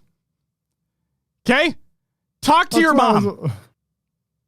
No. I said on this show, like, during this episode, I would give him shit, and I'm going to give him shit. Talk to your mom. Fair enough. Your mom is there, and I'm not fucking digging into you, okay? Let's make sure this is understood. I don't hate him or anything like that, okay? Context. But your mom is there supporting you, doing the thing that you love to do and compete at the highest level. Like I would kill for my parents to be more interested in the things that I'm in. So all I ask is like I said, Sal, you're probably never going to fucking listen to this, but hey, if your mom's listening right now, you should let them know. Tell them that HCS Pro Talk tells them to talk to you. Because like I said, I would kill for my parents to be interested in these types of things. And the fact that she's there and she is involved and she's invested and she just wants to be there for her son, watching him compete at the highest level, I think that's amazing. So huge shout to Seller's mom. And wow. Also gives some of the best hugs ever. By the way, just true mom embrace hug. Like, oh my God. Will, I finally got to talk to Eco for the very first time. You did. I've never spoken a word to him in my life. And if Austin's still here, I have no idea if Mickwin's still here, but he had said, if you ever get to see Eco, if you ever talk to him, ask him about One Karma. And I did. I finally had the opportunity to ask him, so I fucking did. And we learned the story behind One Karma. And I did ask him about his skincare because if you look at him, he doesn't look a day over 19. And so that was funny. And he's super nice. He was super kind. And yeah, it was a really fun and funny conversation. I was happy that we finally got to have that. I'm wearing a hoodie right now. I'm wearing a Shopify hoodie right now. This is a Shopify hoodie from the event, from their new merch line, which is available on their website right now, as a matter of fact. I basically sold 3 of these hoodies. So, hey, Shopify, Grog, I don't know if you're still in chat right now, but anybody from Shopify, if you're here, if I can get some commission off of the hoodies that I sold, that'd be great. You know what I mean? I'm just kidding, by the way. But it was fucking hilarious because I was wearing this hoodie. I'm not fucking kidding. On separate occasions, individual came up. Oh my God, that hoodie looks awesome. Where'd you get that hoodie? Oh, it's right fucking back there at the Shopify. But they have limited stock available, so you better go get one. It's like, I think I'm gonna go get one. You should go get one. They go get the hoodie. They come back. They look. They're like, look, I got the hoodie. I'm like, yes, you fucking did. I sold this hoodie. I want my commission. Will, you'll love this one. On the set here, I added it to the set today. The chat, the folks watching the show are not going to be able to really see this. But our Polaroid with Lil Lucid. Yeah, mine's right up there on the shelf. Talk about an unforgettable moment, man. Yeah. Gabriel, his dad, has been a longtime listener of the show. And he brought his son to the event, Lil Lucid. And Lil Lucid had a Polaroid, like one of those, like just it's Instacam. Yeah, the Instacam. Right? Exactly. The Instacam. Yeah. And he asked us if we could take a picture.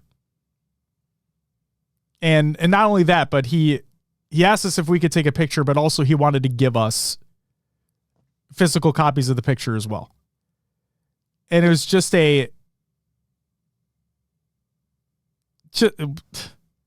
surreal moment, right? Yeah. Every time we're asked to sign something, every time we're asked for a photo, it's always like, why the fuck would you want us to do that? And for him to be like, hey, can we do a photo? It's like, why would you want us to do that? So, shout out to Gabriel. Shout out to Lil Lucid. That picture will live here forever. That picture will live here forever. So, huge shout out. Will, we had a special guest return.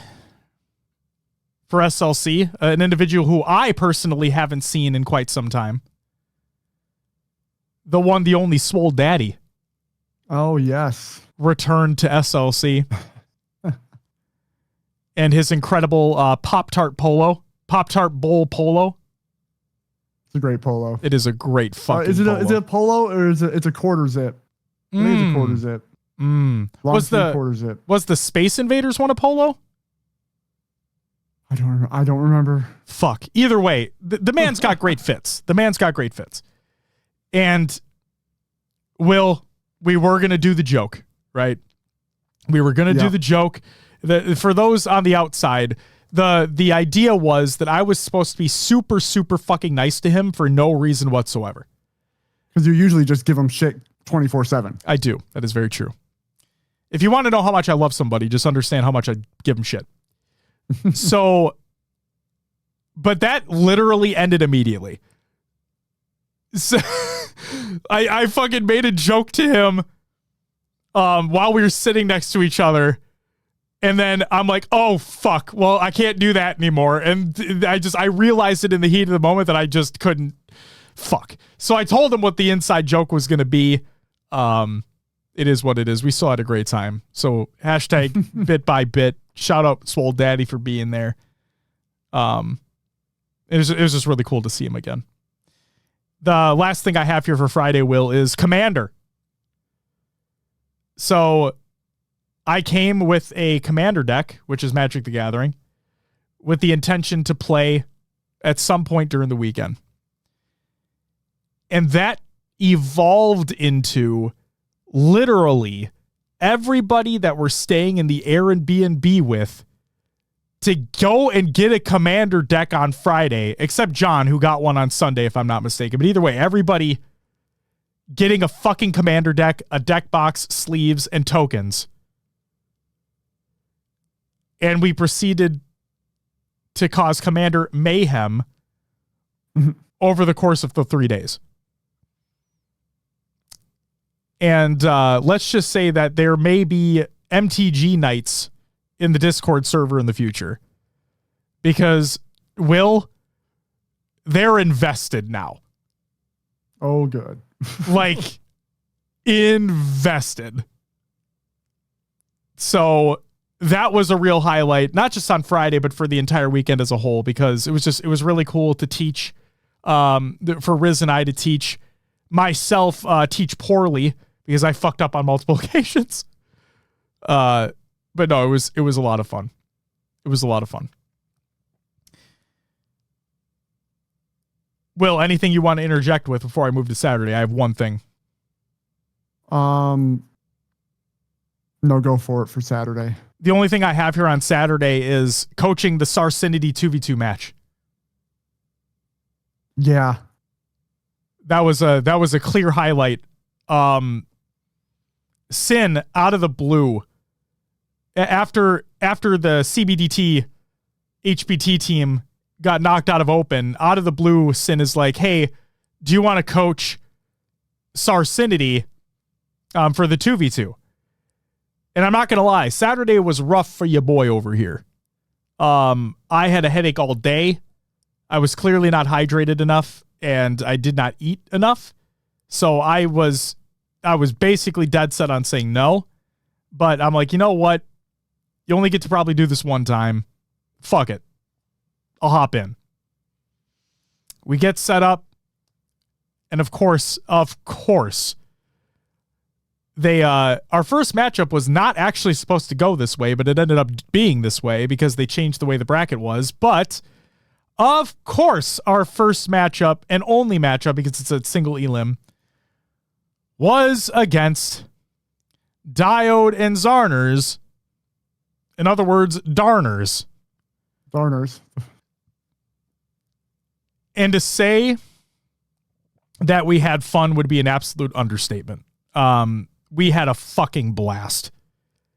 We were riffing back and forth. I was flipping them off across the stage the whole time. Mainly Diode. I was flipping Diode off. But I would show Zarn hearts. I would show Riz hearts from behind. I would always flip off Diode. And yes, Diode, you did give it back. He did. We had a great fucking time. Sar and Sin were popping the fuck off. Like, I think didn't Sin perfect Zarners? I think Sin got a perfect kill on Zarn. I saw some teabagging happening back and forth. Oh, it was great. It was fucking great. It was so great. It was so great, in fact, that the referee that we had, the referee of the match that we had, once the match was over, he literally looked at us and said, "That was the most fun I've had all weekend." When you have the ref saying that shit, oh, we had some fucking vibes, man. So shout out to Sar, shout out to Sin for even allowing me to do that. You guys had some incredible plays that took place during that series. And at the end of the day, we just all had a lot of fucking fun, and that's all that matters. So, huge shout out there. Yeah. Anything else you had for Saturday? Yeah, Sorry, I obviously was watching all the shenanigans go down until Ashley and I got called for our twos match. And we pulled Lies Infantry round 1. So y'all can infer how that went. But it was just great to play on LAN with Ashley. Like, even though we got 4 kills total in 2 games, it was just got the experience, you know. And you guys went up against a fucking team. Yeah, we did. Yeah. Leor and I'm forgetting the second name now, but yeah, it was rough. They were doing the sprint strafing, the whole, like, they were going 100 miles an hour. I'm glad I got a couple kills. I'll just say that. Oh, no, absolutely. Hoot and Holler had a time. Yes, Ashley, yes. And actually, Will, I think the thing that hurts me is, like, more so about the open bracket stuff is, I mean, you clearly saw it too. Some kills or some plays go our way, that series could have gone a different way. It's just that, it's that feeling of, I wish we had more opportunities. I get why the AM teams that don't make it very far, like, it sucks. It genuinely sucks. Yeah. It's a best of 3. You don't really have the full opportunity to really showcase what you can do. It's why all these players and all these teams are advocating for best of 5s in the open, is because it could definitely showcase more of a skill. So it is what it is, but it's still a great time. Still a great time. Yeah. Moving on to Sunday, the Pro Talk community photo. Yeah. Huge highlight there. We were able to get a shit ton of people, whether they're wearing their Pro Talk jersey, just wear whatever the fuck they wanted to wear. Just the fact that we were all able to come together and get that photo, and just, you know, yeah, just to fucking all be there together. I thought it was really fucking nice. Always a good time. Agreed. Love it. The next thing is meeting Butrixie for the first time, alongside Kelly K Matify, and just I said it to him. I'm gonna say it again, like, to the both of them. Just 2 of the most vibrant, 2 of the most nice and sincere people you could probably ever meet. And I just love them dearly. I just want to hit that point home. Like, had a really, really good conversation with them, and had a really good conversation with Kelly, and just, yeah, you guys are doing great things. Keep it up. Keep focusing on that positivity and keeping that beacon of positivity for the scene, because God fucking knows we need it, man. Holy shit. Mm-hmm. And whether or not Kelly wants to believe it, world record holder, first in the world, only in the world to do it blindfolded. Kelly's a fucking beast. Love that shit. Let's go. Will, I had a couple things here from Bar X, which was the bar that everybody went to after the event was finished up. Because you guys were over at the Airbnb for a little bit before you guys headed out. I didn't think I was going to go out, but I had a way better Sunday than I did a Saturday. The headache was completely gone. I had rest. Everything was good. So I'm like, you know what? Fuck it. Last opportunity before Worlds, obviously. Let's do it. It's not that big of a deal, but it was to me personally. I was able to hold the trophy for the first time. Never done that before. I saw people doing it at SLC last year, and I'm like, I want to do this.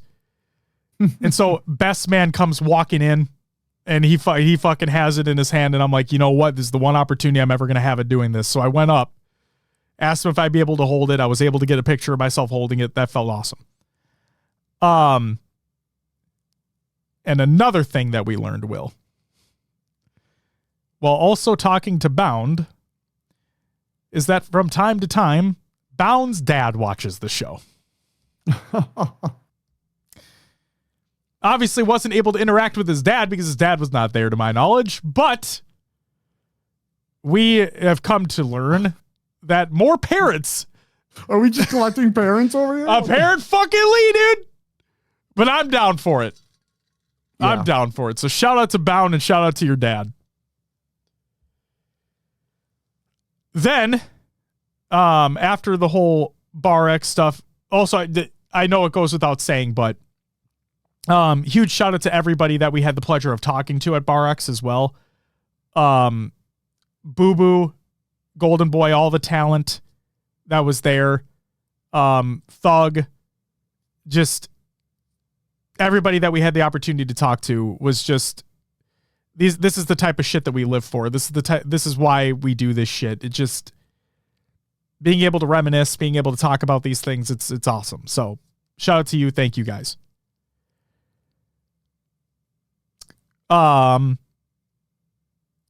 So Bar X happened, and Will, I've never done this before, and I know you have, but I've never been to Freezy's Shindig before. And the plan for Snag and Diode was that they were going to go to Freezy's that night as well on Sunday night. And I'm like, you know what? Fuck it. We're in. So it didn't even start there, though. Instead, Jay Niners, again, one of the sweetest individuals of all time, she offered to drive us. So we didn't have to Uber there, which was pretty cool. But not only that, so it was Jay Niners, it was SAR, and it was Diode, Snag, and myself. And and John. What the fuck am I talking about? John was there too. Hi, John. I see you in chat.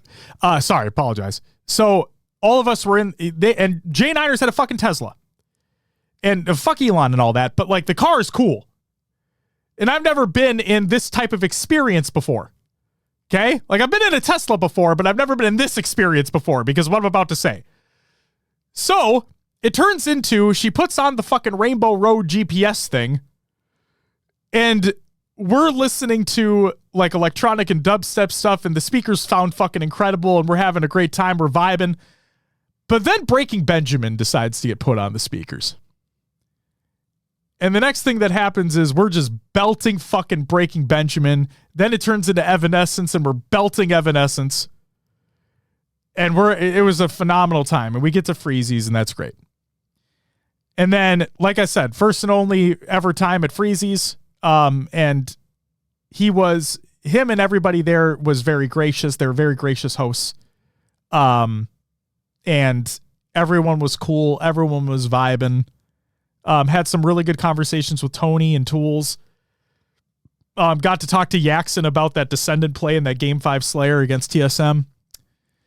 So that was fun and funny. And yeah, it was just a really fun time. I got my ass handed to me in beer pong by Nemesis. So that was fun. And yeah. That was that was that. Last couple things I have here, Will. So we stayed out till about 4 a.m. We had a fairly early day on Monday, but we get a few hours of sleep. And we had a very, very important meeting to get to, I would say, on Monday morning. Because Diode, I hope you're okay with me talking about this. I saw you posted the picture, so I would assume you're okay with me talking about this. Diode had a heart-to-heart with Bound at Bar X on Sunday. For those who don't know, and like this, for this context, Diode is a massive, massive fan of Bound. Massive fan. And Diode was able to have a really, it sounded like a great conversation with him at Bar X on Sunday. So much so that it got to the point where Bound promised Diode a signed jersey. All we would need to do is just meet him at his hotel Monday morning. So we all wake up early, start getting our stuff packed up because checkout was at 11. We get an Uber, we head out there to his hotel, and sure as shit, around 10 a.m., comes on in, brings the jersey down, signs it in front of us, hands it over to Diode, and just, regardless of what people believe in terms of like Halo pros and Halo players in general, they can be consummate professionals. And Bound really fucking held himself to that. And it was really, really great to see. Because it's one thing to say something, right? But it's another thing to actually do it and act upon it. And Bound did, and I got to give him major props for that. And then not only that, but he also brought his Space Station Worlds ring down as well. So we were able to see a Worlds ring in person, which was really cool too. And like Snag says, newfound respect for Bound. It was really cool to see. He was a man of his word. He stayed true to it. Got Diode that jersey, was able to get it signed right there in person, have the pictures, proof to see him sign it. And it was just really cool. So Diode, I'm just really happy for you. I'm really excited for you because knowing how much Bound means to you from like a Halo perspective, it's really, really fucking cool to see that happen. So shout out to you. Shout out to Bound for making that happen. Last couple things. Snag and I were then quote unquote alone heading into the airport because everybody else had already gotten to the airport, either gotten on their flights or were waiting, whatever it may be. So, Snag and I were able to reminisce about the event and everything and just have a really cool conversation. So Snag, shout out to you. I really appreciate that. And then finally, I was able to hang out with Gaskin a little bit as well before seeing, Will, you, Ashley as well. So I was able to get lunch with Gaskin. We talked about the event too and learned that him and I have a lot more in common from a Halo perspective than I thought. He also hates the Halo 5 pistol. I felt very validated. He also does not like the Bandit. I felt very validated. He also hates Halo Reach. I felt very validated. He also likes Halo 4 to an extent. And I'm like, what the fuck is going on? So that was really cool. He also spent a lot of money on Magic over the weekend. So yeah, those were my memorable moments from the event. I was the very last thing I'll say real quick is I said it before and I'll say it again. I needed this personally for a multitude of reasons. And this isn't to get like too sappy or anything. Like regardless of this being the last year of official Infinite events, like that was not even in the mindset before. Like I needed this one really bad for me and my mental and everything. So to you, Will, to Ashley, to everybody in our Airbnb, to John, to everybody that we talked to everybody that we interacted with, to all the hugs that were given, to just everything as a whole. Thank you. Thank you all. Because fucking A, did I need it. And that's it for me. All right. For me, Sunday, it's not going to be as well put as you just did, but found a really cool coffee spot in the morning before going to the event. Sunroom Coffee. Delicious coffee. Salt. I don't even remember what it was called, but salted caramel coffee. They had a bagel called Mr. Peanut, which was peanut butter, honey, banana, a full banana on both pieces. Ooh. It was a mess to eat, but it was so good. It was so freaking good.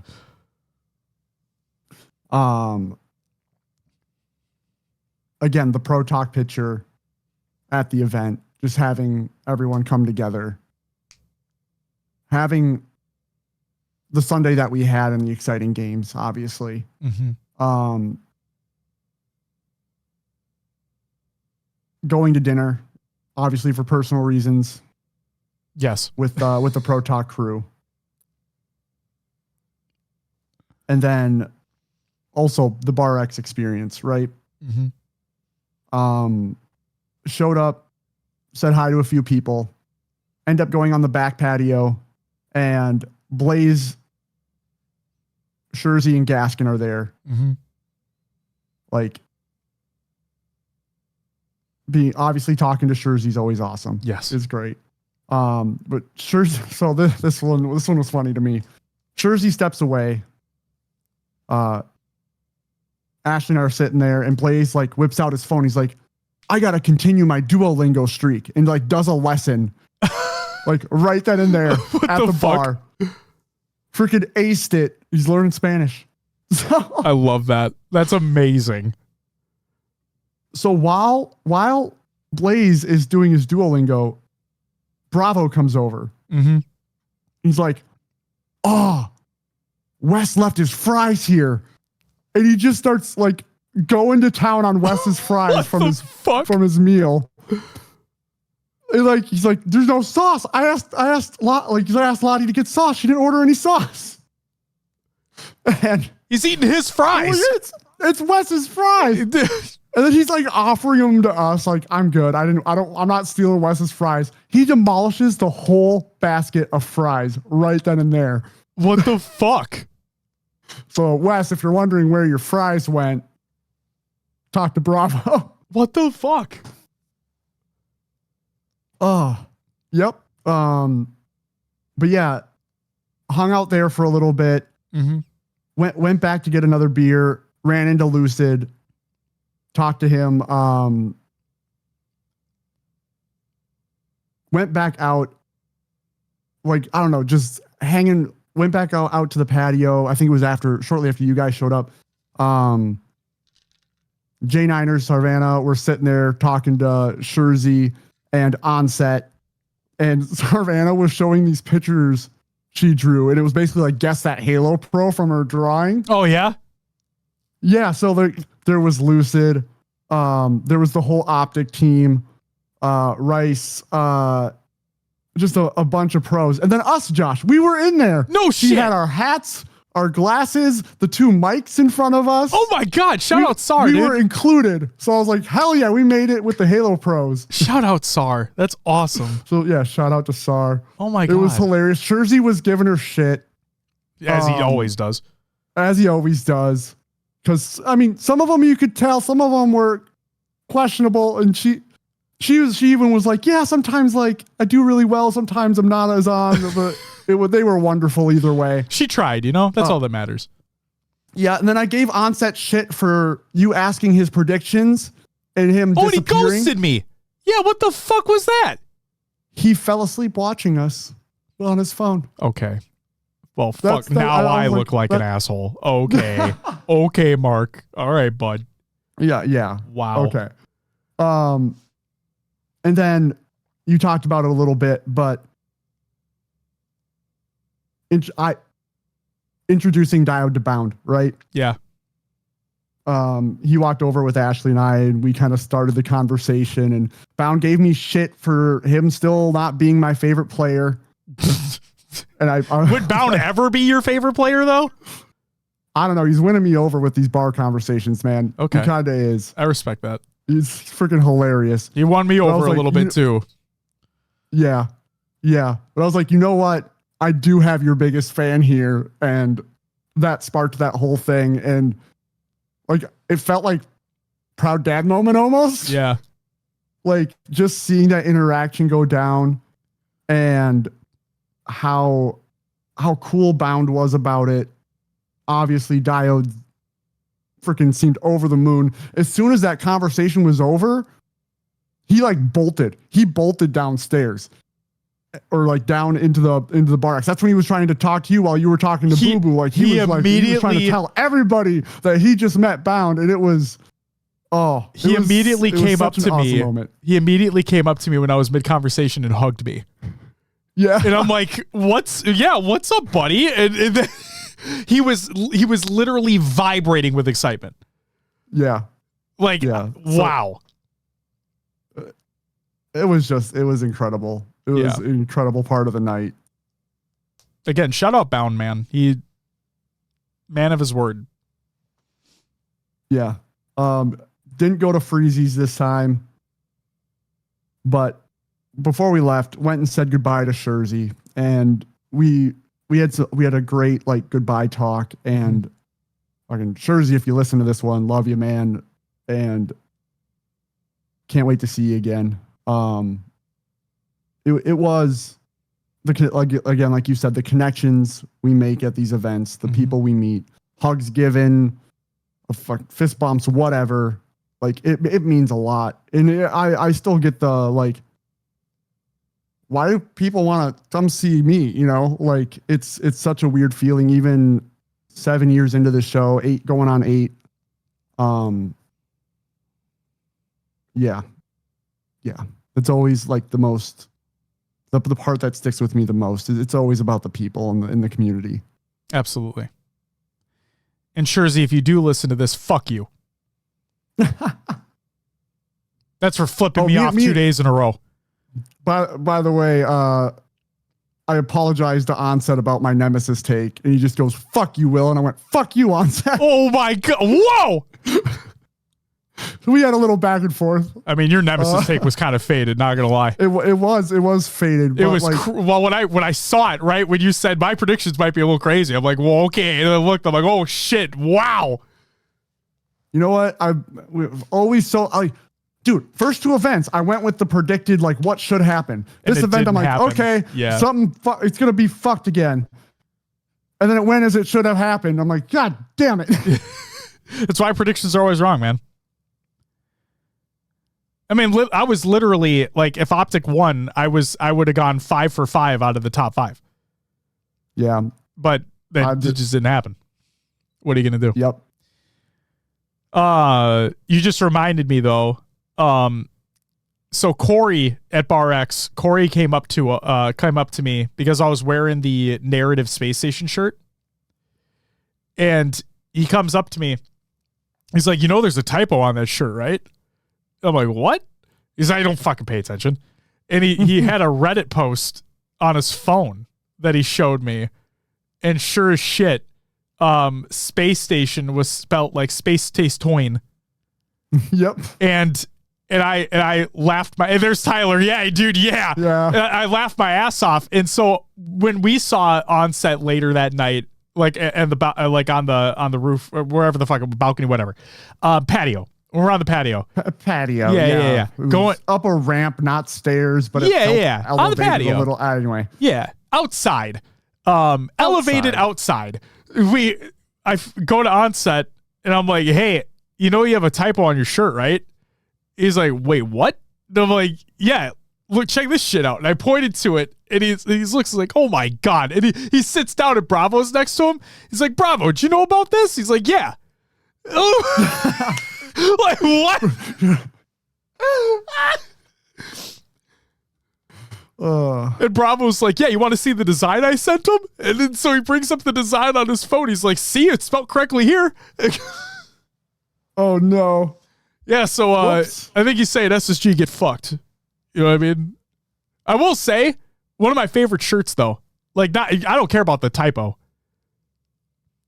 We were so careful to get the Japanese part checked and fuck. Oh, hey, it's okay. It's okay. I love the shirt. If nobody said anything, I would never have noticed. It is literally, it's one of those things. Yeah. I would never have noticed if nobody said anything. But Corey fucking comes up, oh, did you know about this? But yeah, that shirt's fucking great. The other thing I want to say, because I think Laird asked best merch at the event. Like, what was the best merch at the event? Tyler, this is no offense to SSG.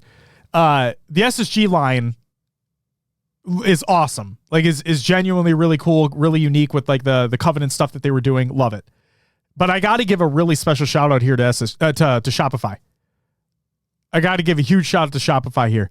They came with, it's one thing to do like an event specific variant of merch or whatever, but they had a shirt and a hoodie that just fucking, it's just badass.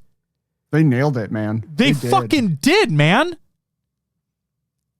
And so I, again, got to give a huge shout out to Shopify here. Again, the line is available right now on their website if you weren't able to make it there.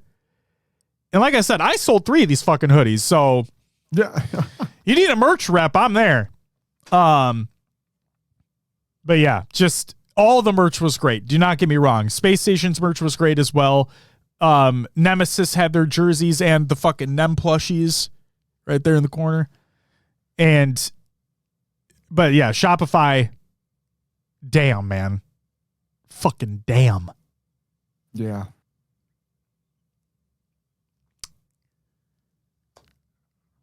Will. Josh. Are we ready to close out the topic of the show? And I promise we will. Yeah. I promise we'll go fast with the rest of it. Yeah, sorry I got up a lot. I was struggling there for a moment. You're okay. You were okay. I'm going to end this the same way I end all these post shows, because clearly it worked. If Cody was able to come out with his fucking family, guys, now we do know how many of these we have left for Infinite. Okay. We don't know how long this shit's ever going to go on for, but now we do know definitively how many left of these we have for Infinite. So again, if you were ever able to make one, please do. Even if it's Charlotte. Charlotte's still a fucking major. There's still an open bracket. There will still be people there to compete and people there to watch and people there to cheer. I don't care which one you're able to go to. If you are able to go to Charlotte or Worlds and both, whatever, find a way to get there. Find a way to get there. There truly is nothing else quite fucking like it. And Will and I have been doing this for a long time now. But I am still surprised every single time one of these rolls around. Every single time something else happens, something new happens, someone new comes up and talks to us. Every single time. Make it a priority to go to an event if you can. All of the bracket links, all of the VODs will be included in the Google Doc of the show to the show. That also includes LVT. That includes Believe the Hype. That includes all the highlight videos that were put out by the HCS. That includes all the streams. Go check them out. The event was fucking awesome from a fucking gameplay standpoint as well. Go watch the games. That's it for our topic. Almost 4 hours in. Time for some regular news.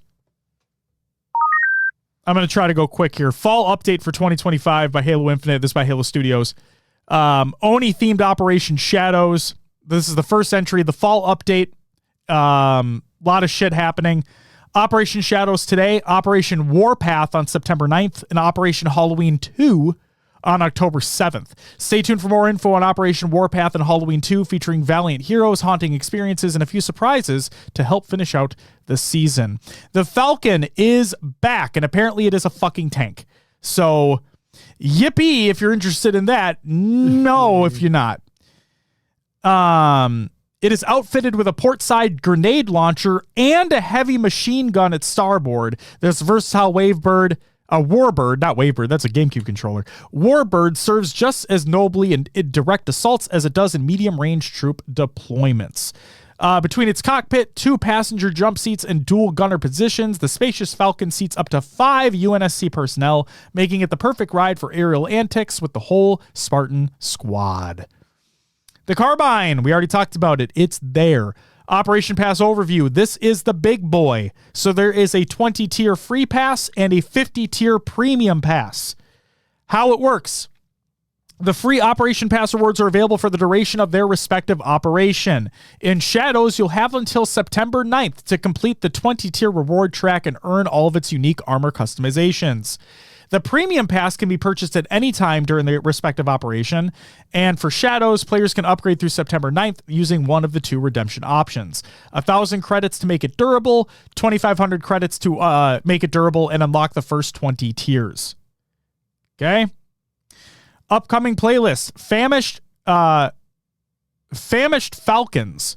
4 teams, 4 Falcons, and 1 disputed flag. Take a renegade run through the Famished Falcons party mode to earn your wings in the Falcon. In this frenetic CTF mode, 3-person crews must pilot a Falcon through a sky full of enemy warbirds to claim a lone flag and get it back to base to score. With 2 teammates on the guns and 3 angry Falcons on your tail feathers, you'll have to work together to stay afloat. And then Banished Slayer. All shall know the might of the Banished. In this asymmetrical Slayer variant, 2 teams square off with UNSC and Banished starting weapons in a test for martial supremacy. Banished teams go to war with the new Carbine, a Pulse Carbine, and 2 Spike grenades, while the UNSC team is kitted out with a Bandit Evo, the Avenger, and a pair of bouncy frags. Mode updates. POV Firefight is being included, so you can switch between first person and third person basically on the fly. And then extraction modes have been updated with improved sight icons and updated extraction behavior. Sandbox update, the expanded weapons bench. Basically, all the weapons in the game now are available for customization. Not all, but oh shit. I don't think the Fuel Rod Spanker is in it yet. I don't think it's available for customization, but damn near everything else is. Yeah, that might be a weird one for them because it's technically a Spanker variant. Sure. So I don't know if they'll ever be able to separate that. We'll see. Only time will tell. We'll have to wait and see. But basically everything else is available to customize now, which is very, very cool. Hey, Halo Studios, if you're listening to this, make sure you add a loadout functionality because this shit gets fucking incredibly tedious to update all the fucking time with new shit you want to put on.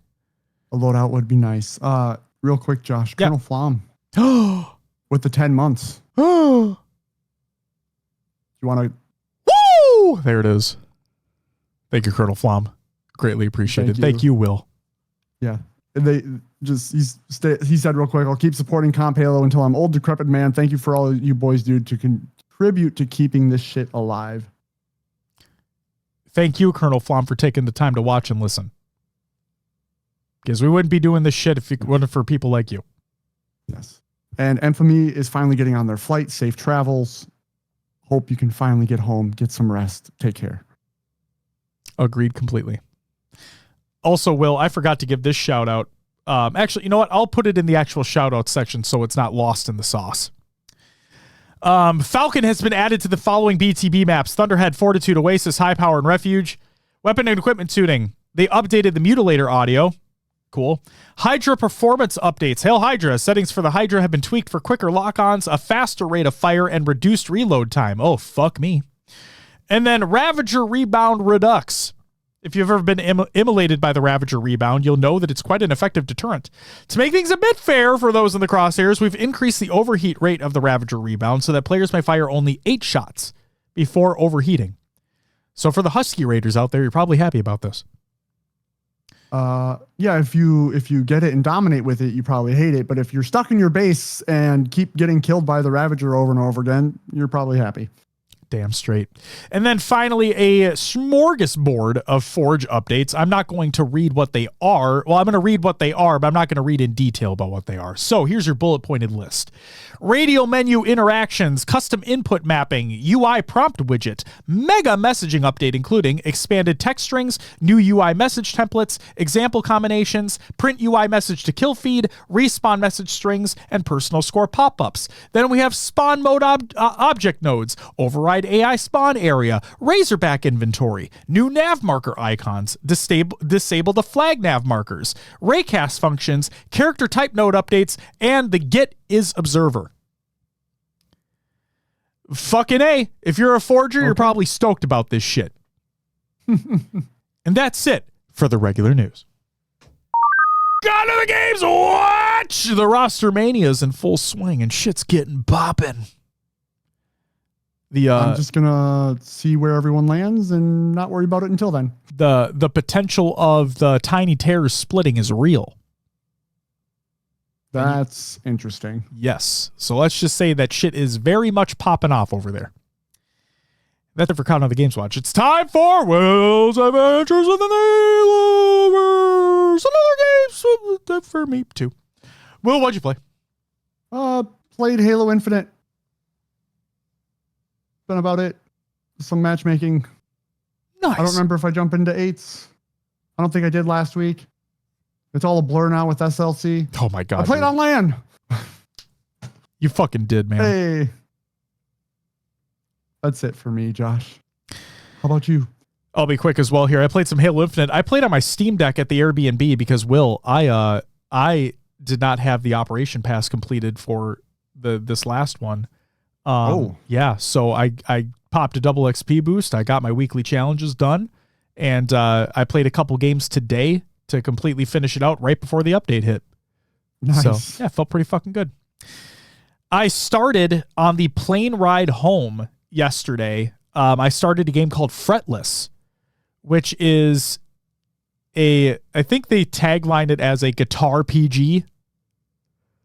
So guitar PG. a guitar PG. Okay. Yeah, so it's like an isometric, like, think about the perspective is like Link to the Past, but it's pixelated art style, and yeah, it's an RPG with turn-based combat, and you start off with an acoustic guitar. I just unlocked the bass guitar, and then I assume you go further and further, and like the moves that you have, like the spells or the skills or whatever, are like tied to the guitar that you have, and it's just it's cool. It's a good time so far. Have a great night, Infamy. I might have to check this out. Where is it on Game Pass? No, I got it on Steam. Yeah. Okay. Yeah, I'm sorry. And then finally, we played Magic the Gathering at the Airbnb, and that was a lot of fun. Yes. I didn't get to play a full game, which, whatever, it is what it is. We were teaching, we're having a good time. Yeah. And it was a really funny thing that we got like everybody involved, and everybody decided, let's just fucking all buy commander decks. We're like, well, okay. And it became a whole thing, and it became a highlight of the weekend. So this is really cool. That's awesome. Yeah. That's all I played. So let's get into some shout-outs. Happy belated birthday to Madam Carnage and the HCS Creeper, who recently had a birthday as well. Congratulations to Celeste on the announcement of their engagement. Huge fucking shout out. Really fucking cool. Congratulations to you two. The pictures were absolutely beautiful as well. So that's amazing.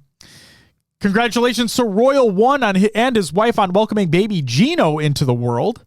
Congratulations to you guys as well. Hope mama's doing okay. Hope the baby's doing well as well. I should get rid of the community playdates section here because we didn't have one because of SLC. But to anybody that joined in the 8s, shout out to you as well. Shouts to everyone who followed and subbed during the live show. That includes. Oh my God, hold on. Potental, thank you for the follow. Fulcrum with the 25-month resub. Haley with the 16-month resub. Tyler with the 8-month resub. And frankly, I don't even think I got Tyler an actual proper woo. So I'll give you a double in a minute. Danny with the 21-month resub. Spring with the 19-month resub. KHOI with the follow. Sully, Teflon Dom, Blueby, and Ladafin. Again, I probably mispronounced the fuck out of that. Thank you for the follows. Texas guy with the gifted sub. Hurt with the follow. Jill with the follow. Teflon Dom with the 5 gifted. Smiley with the gifted sub. With the 5 gifted. Smiley with the 24-month resub. Strange Rich, Cosmosis, Master Chief, and Hide 'em Please. Or Hide Me Please. Thank you all for the follows. Radnade with the 8-month resub. Mr. Coffee Stains with the follow. Rasa with the 15-month resub. Corey with the 15-month resub. Snag with the bit, hashtag bit by bit. And Colonel Flom with the 10-month resub as well. You all get a woo! And if I missed Tyler earlier, you get an additional woo! And if I didn't, then you got another one anyway. And Sir says, thank you all for all you do. Y'all are legends, and I hope you know how much the community respects and appreciates you too. We appreciate you. But thank you. But we appreciate you more. And also, shout out to everyone who's a patron at the semi-pro and higher tiers. That includes Iro Boats. Love boats. Shio, Blackout Diode, Pancakes, Voodoo Man, Rostermania Jr., Snaggle, Raider, Hater, Peanut, Mud, One Swole, Daddy, Dead Phantom, Riz, Zard, High Tech, Redneck, Goalie, Cyber, Ever, Fallen, Board. Who has the 8th spreadsheet? Thank you all so much for the extra support over on the Patreon. One last shout out I want to give here before we get to the community creations. I got to give a very, very special shout out to none other than Rostermania Jr., the firmest of matcha firms extraordinaire. The reason I got to give an extra special shout out to Mr. Rostermania Jr. is because he provided me with a gift to give to my daughter. She literally went to sleep with it last night when I got home. So that was really sweet. So Rasta, thank you so fucking much again for that. That was really, really sweet of you. You didn't have to do that. And yeah, it is very much appreciated. She loves it. And yeah, thank you very much. Community creations. Fucking Halo memes. Does it exist? I'm not going to look, but you can. So go ahead and check it out if you're interested. How we became Halo Infinite champions, in parentheses, finally. This is my Shopify rebellion. They were on this fucker quick, Will. They were locked and loaded, ready for this video to be created, and they did it. They literally released it the fucking day after the event. So congratulations to them. Go check that video out. Gives you some behind the scenes look into some talks that they were having as well. Just fucking awesome. And again, congratulations Shopify on the win there. Speaking of Shopify, their From the Grave merch line of the hoodie I'm wearing right now is available right now on their website. Link is in the Google Doc on the show notes of the show. ! Shout out to the chat. Go check it out. And then finally, that's not the only little bit of merch that became available. No. Because Envy released their EOD, Envy or Die merch line, which is available right now as well. So go check that out if you're interested. They have some shorts. That's shirts. They have shirts. They have shirts. Shirts available. And I think other stuff. Go check it out and buy it. Or don't. But just know that Mike will be really mad. You don't want to make Michael mad. All right. Or do. Yeah, or I like making Michael mad. It's kind of fun. And funny. That's all the fuck I got. Will. Yeah. We are literally 2-1. We're at 4 hours streamed. All right. We're at 4 hours. Make this quick then. No, we gotta stretch this out. You can stretch it out. I'm gonna close down and go to bed. Go ahead. Plug the show. We have a Patreon. We do extra video show, audio show, patreon.com/HCS Pro Talk. As always, you can find us on your favorite podcast services. Just search for HCS Pro Talk. We're on iTunes, Podbean, Spotify, and others like Josh's favorite. Pocket Cast on net. You find our link tree out there, linktree/HCS Pro Talk, where you can find our Discord, Twitter, Blue Sky, Instagram, Facebook, YouTube, Twitch, TikTok, and the merch. Go check it out. If you want to find us, just search for HCS Pro Talk on Google. We show up. And then if you go to hcsprotalk.com, you thought it sends you to Podcast Evolve, and their site, haloevolve.co. Your home for Halo. And while you're there, check out their fine shows, such as Podcast Evolve, Mission Debrief, Halo TV Plus, Book Club, Bills Blocks, Halo Headlines, and Halo Gear Guide. Fucking A, I'm stumbling at the end. And they host us over there too. We have our own little spot on their site. Go check it out. Fucking do that. That might be the fastest I've ever tried to run through that. I love it. I love it. It's wonderful. Shit. Ladies and gentlemen, if you listened or watched all of this, fucking congrats to you. I don't know why, but hey, we appreciate you. Seriously. Yeah. We really fucking do appreciate you all. And it's events like these, it's events in general that really hit that point home. So again, to everybody that we had the pleasure of interacting with, and just know that you made this worth it. You make the events what they are. You make the events special. And to everybody that was watching from home, like, we're witnessing some of the greatest Halo being played, and couldn't think of a better community to share it all with. So thank you all once again.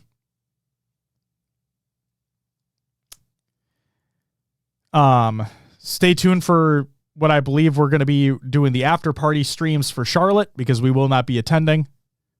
So stay tuned for hopefully those when those eventually roll around.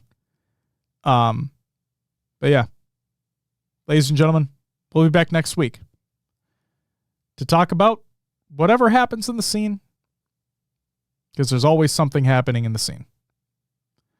We love you all. We appreciate you all. We'll see you next time. But until then, for the people in the back, I was wrong. So was I. Congratulations, Shopify. You were in the fuck out of this one. We'll be back next week, ladies and gentlemen. But until then, bye-bye.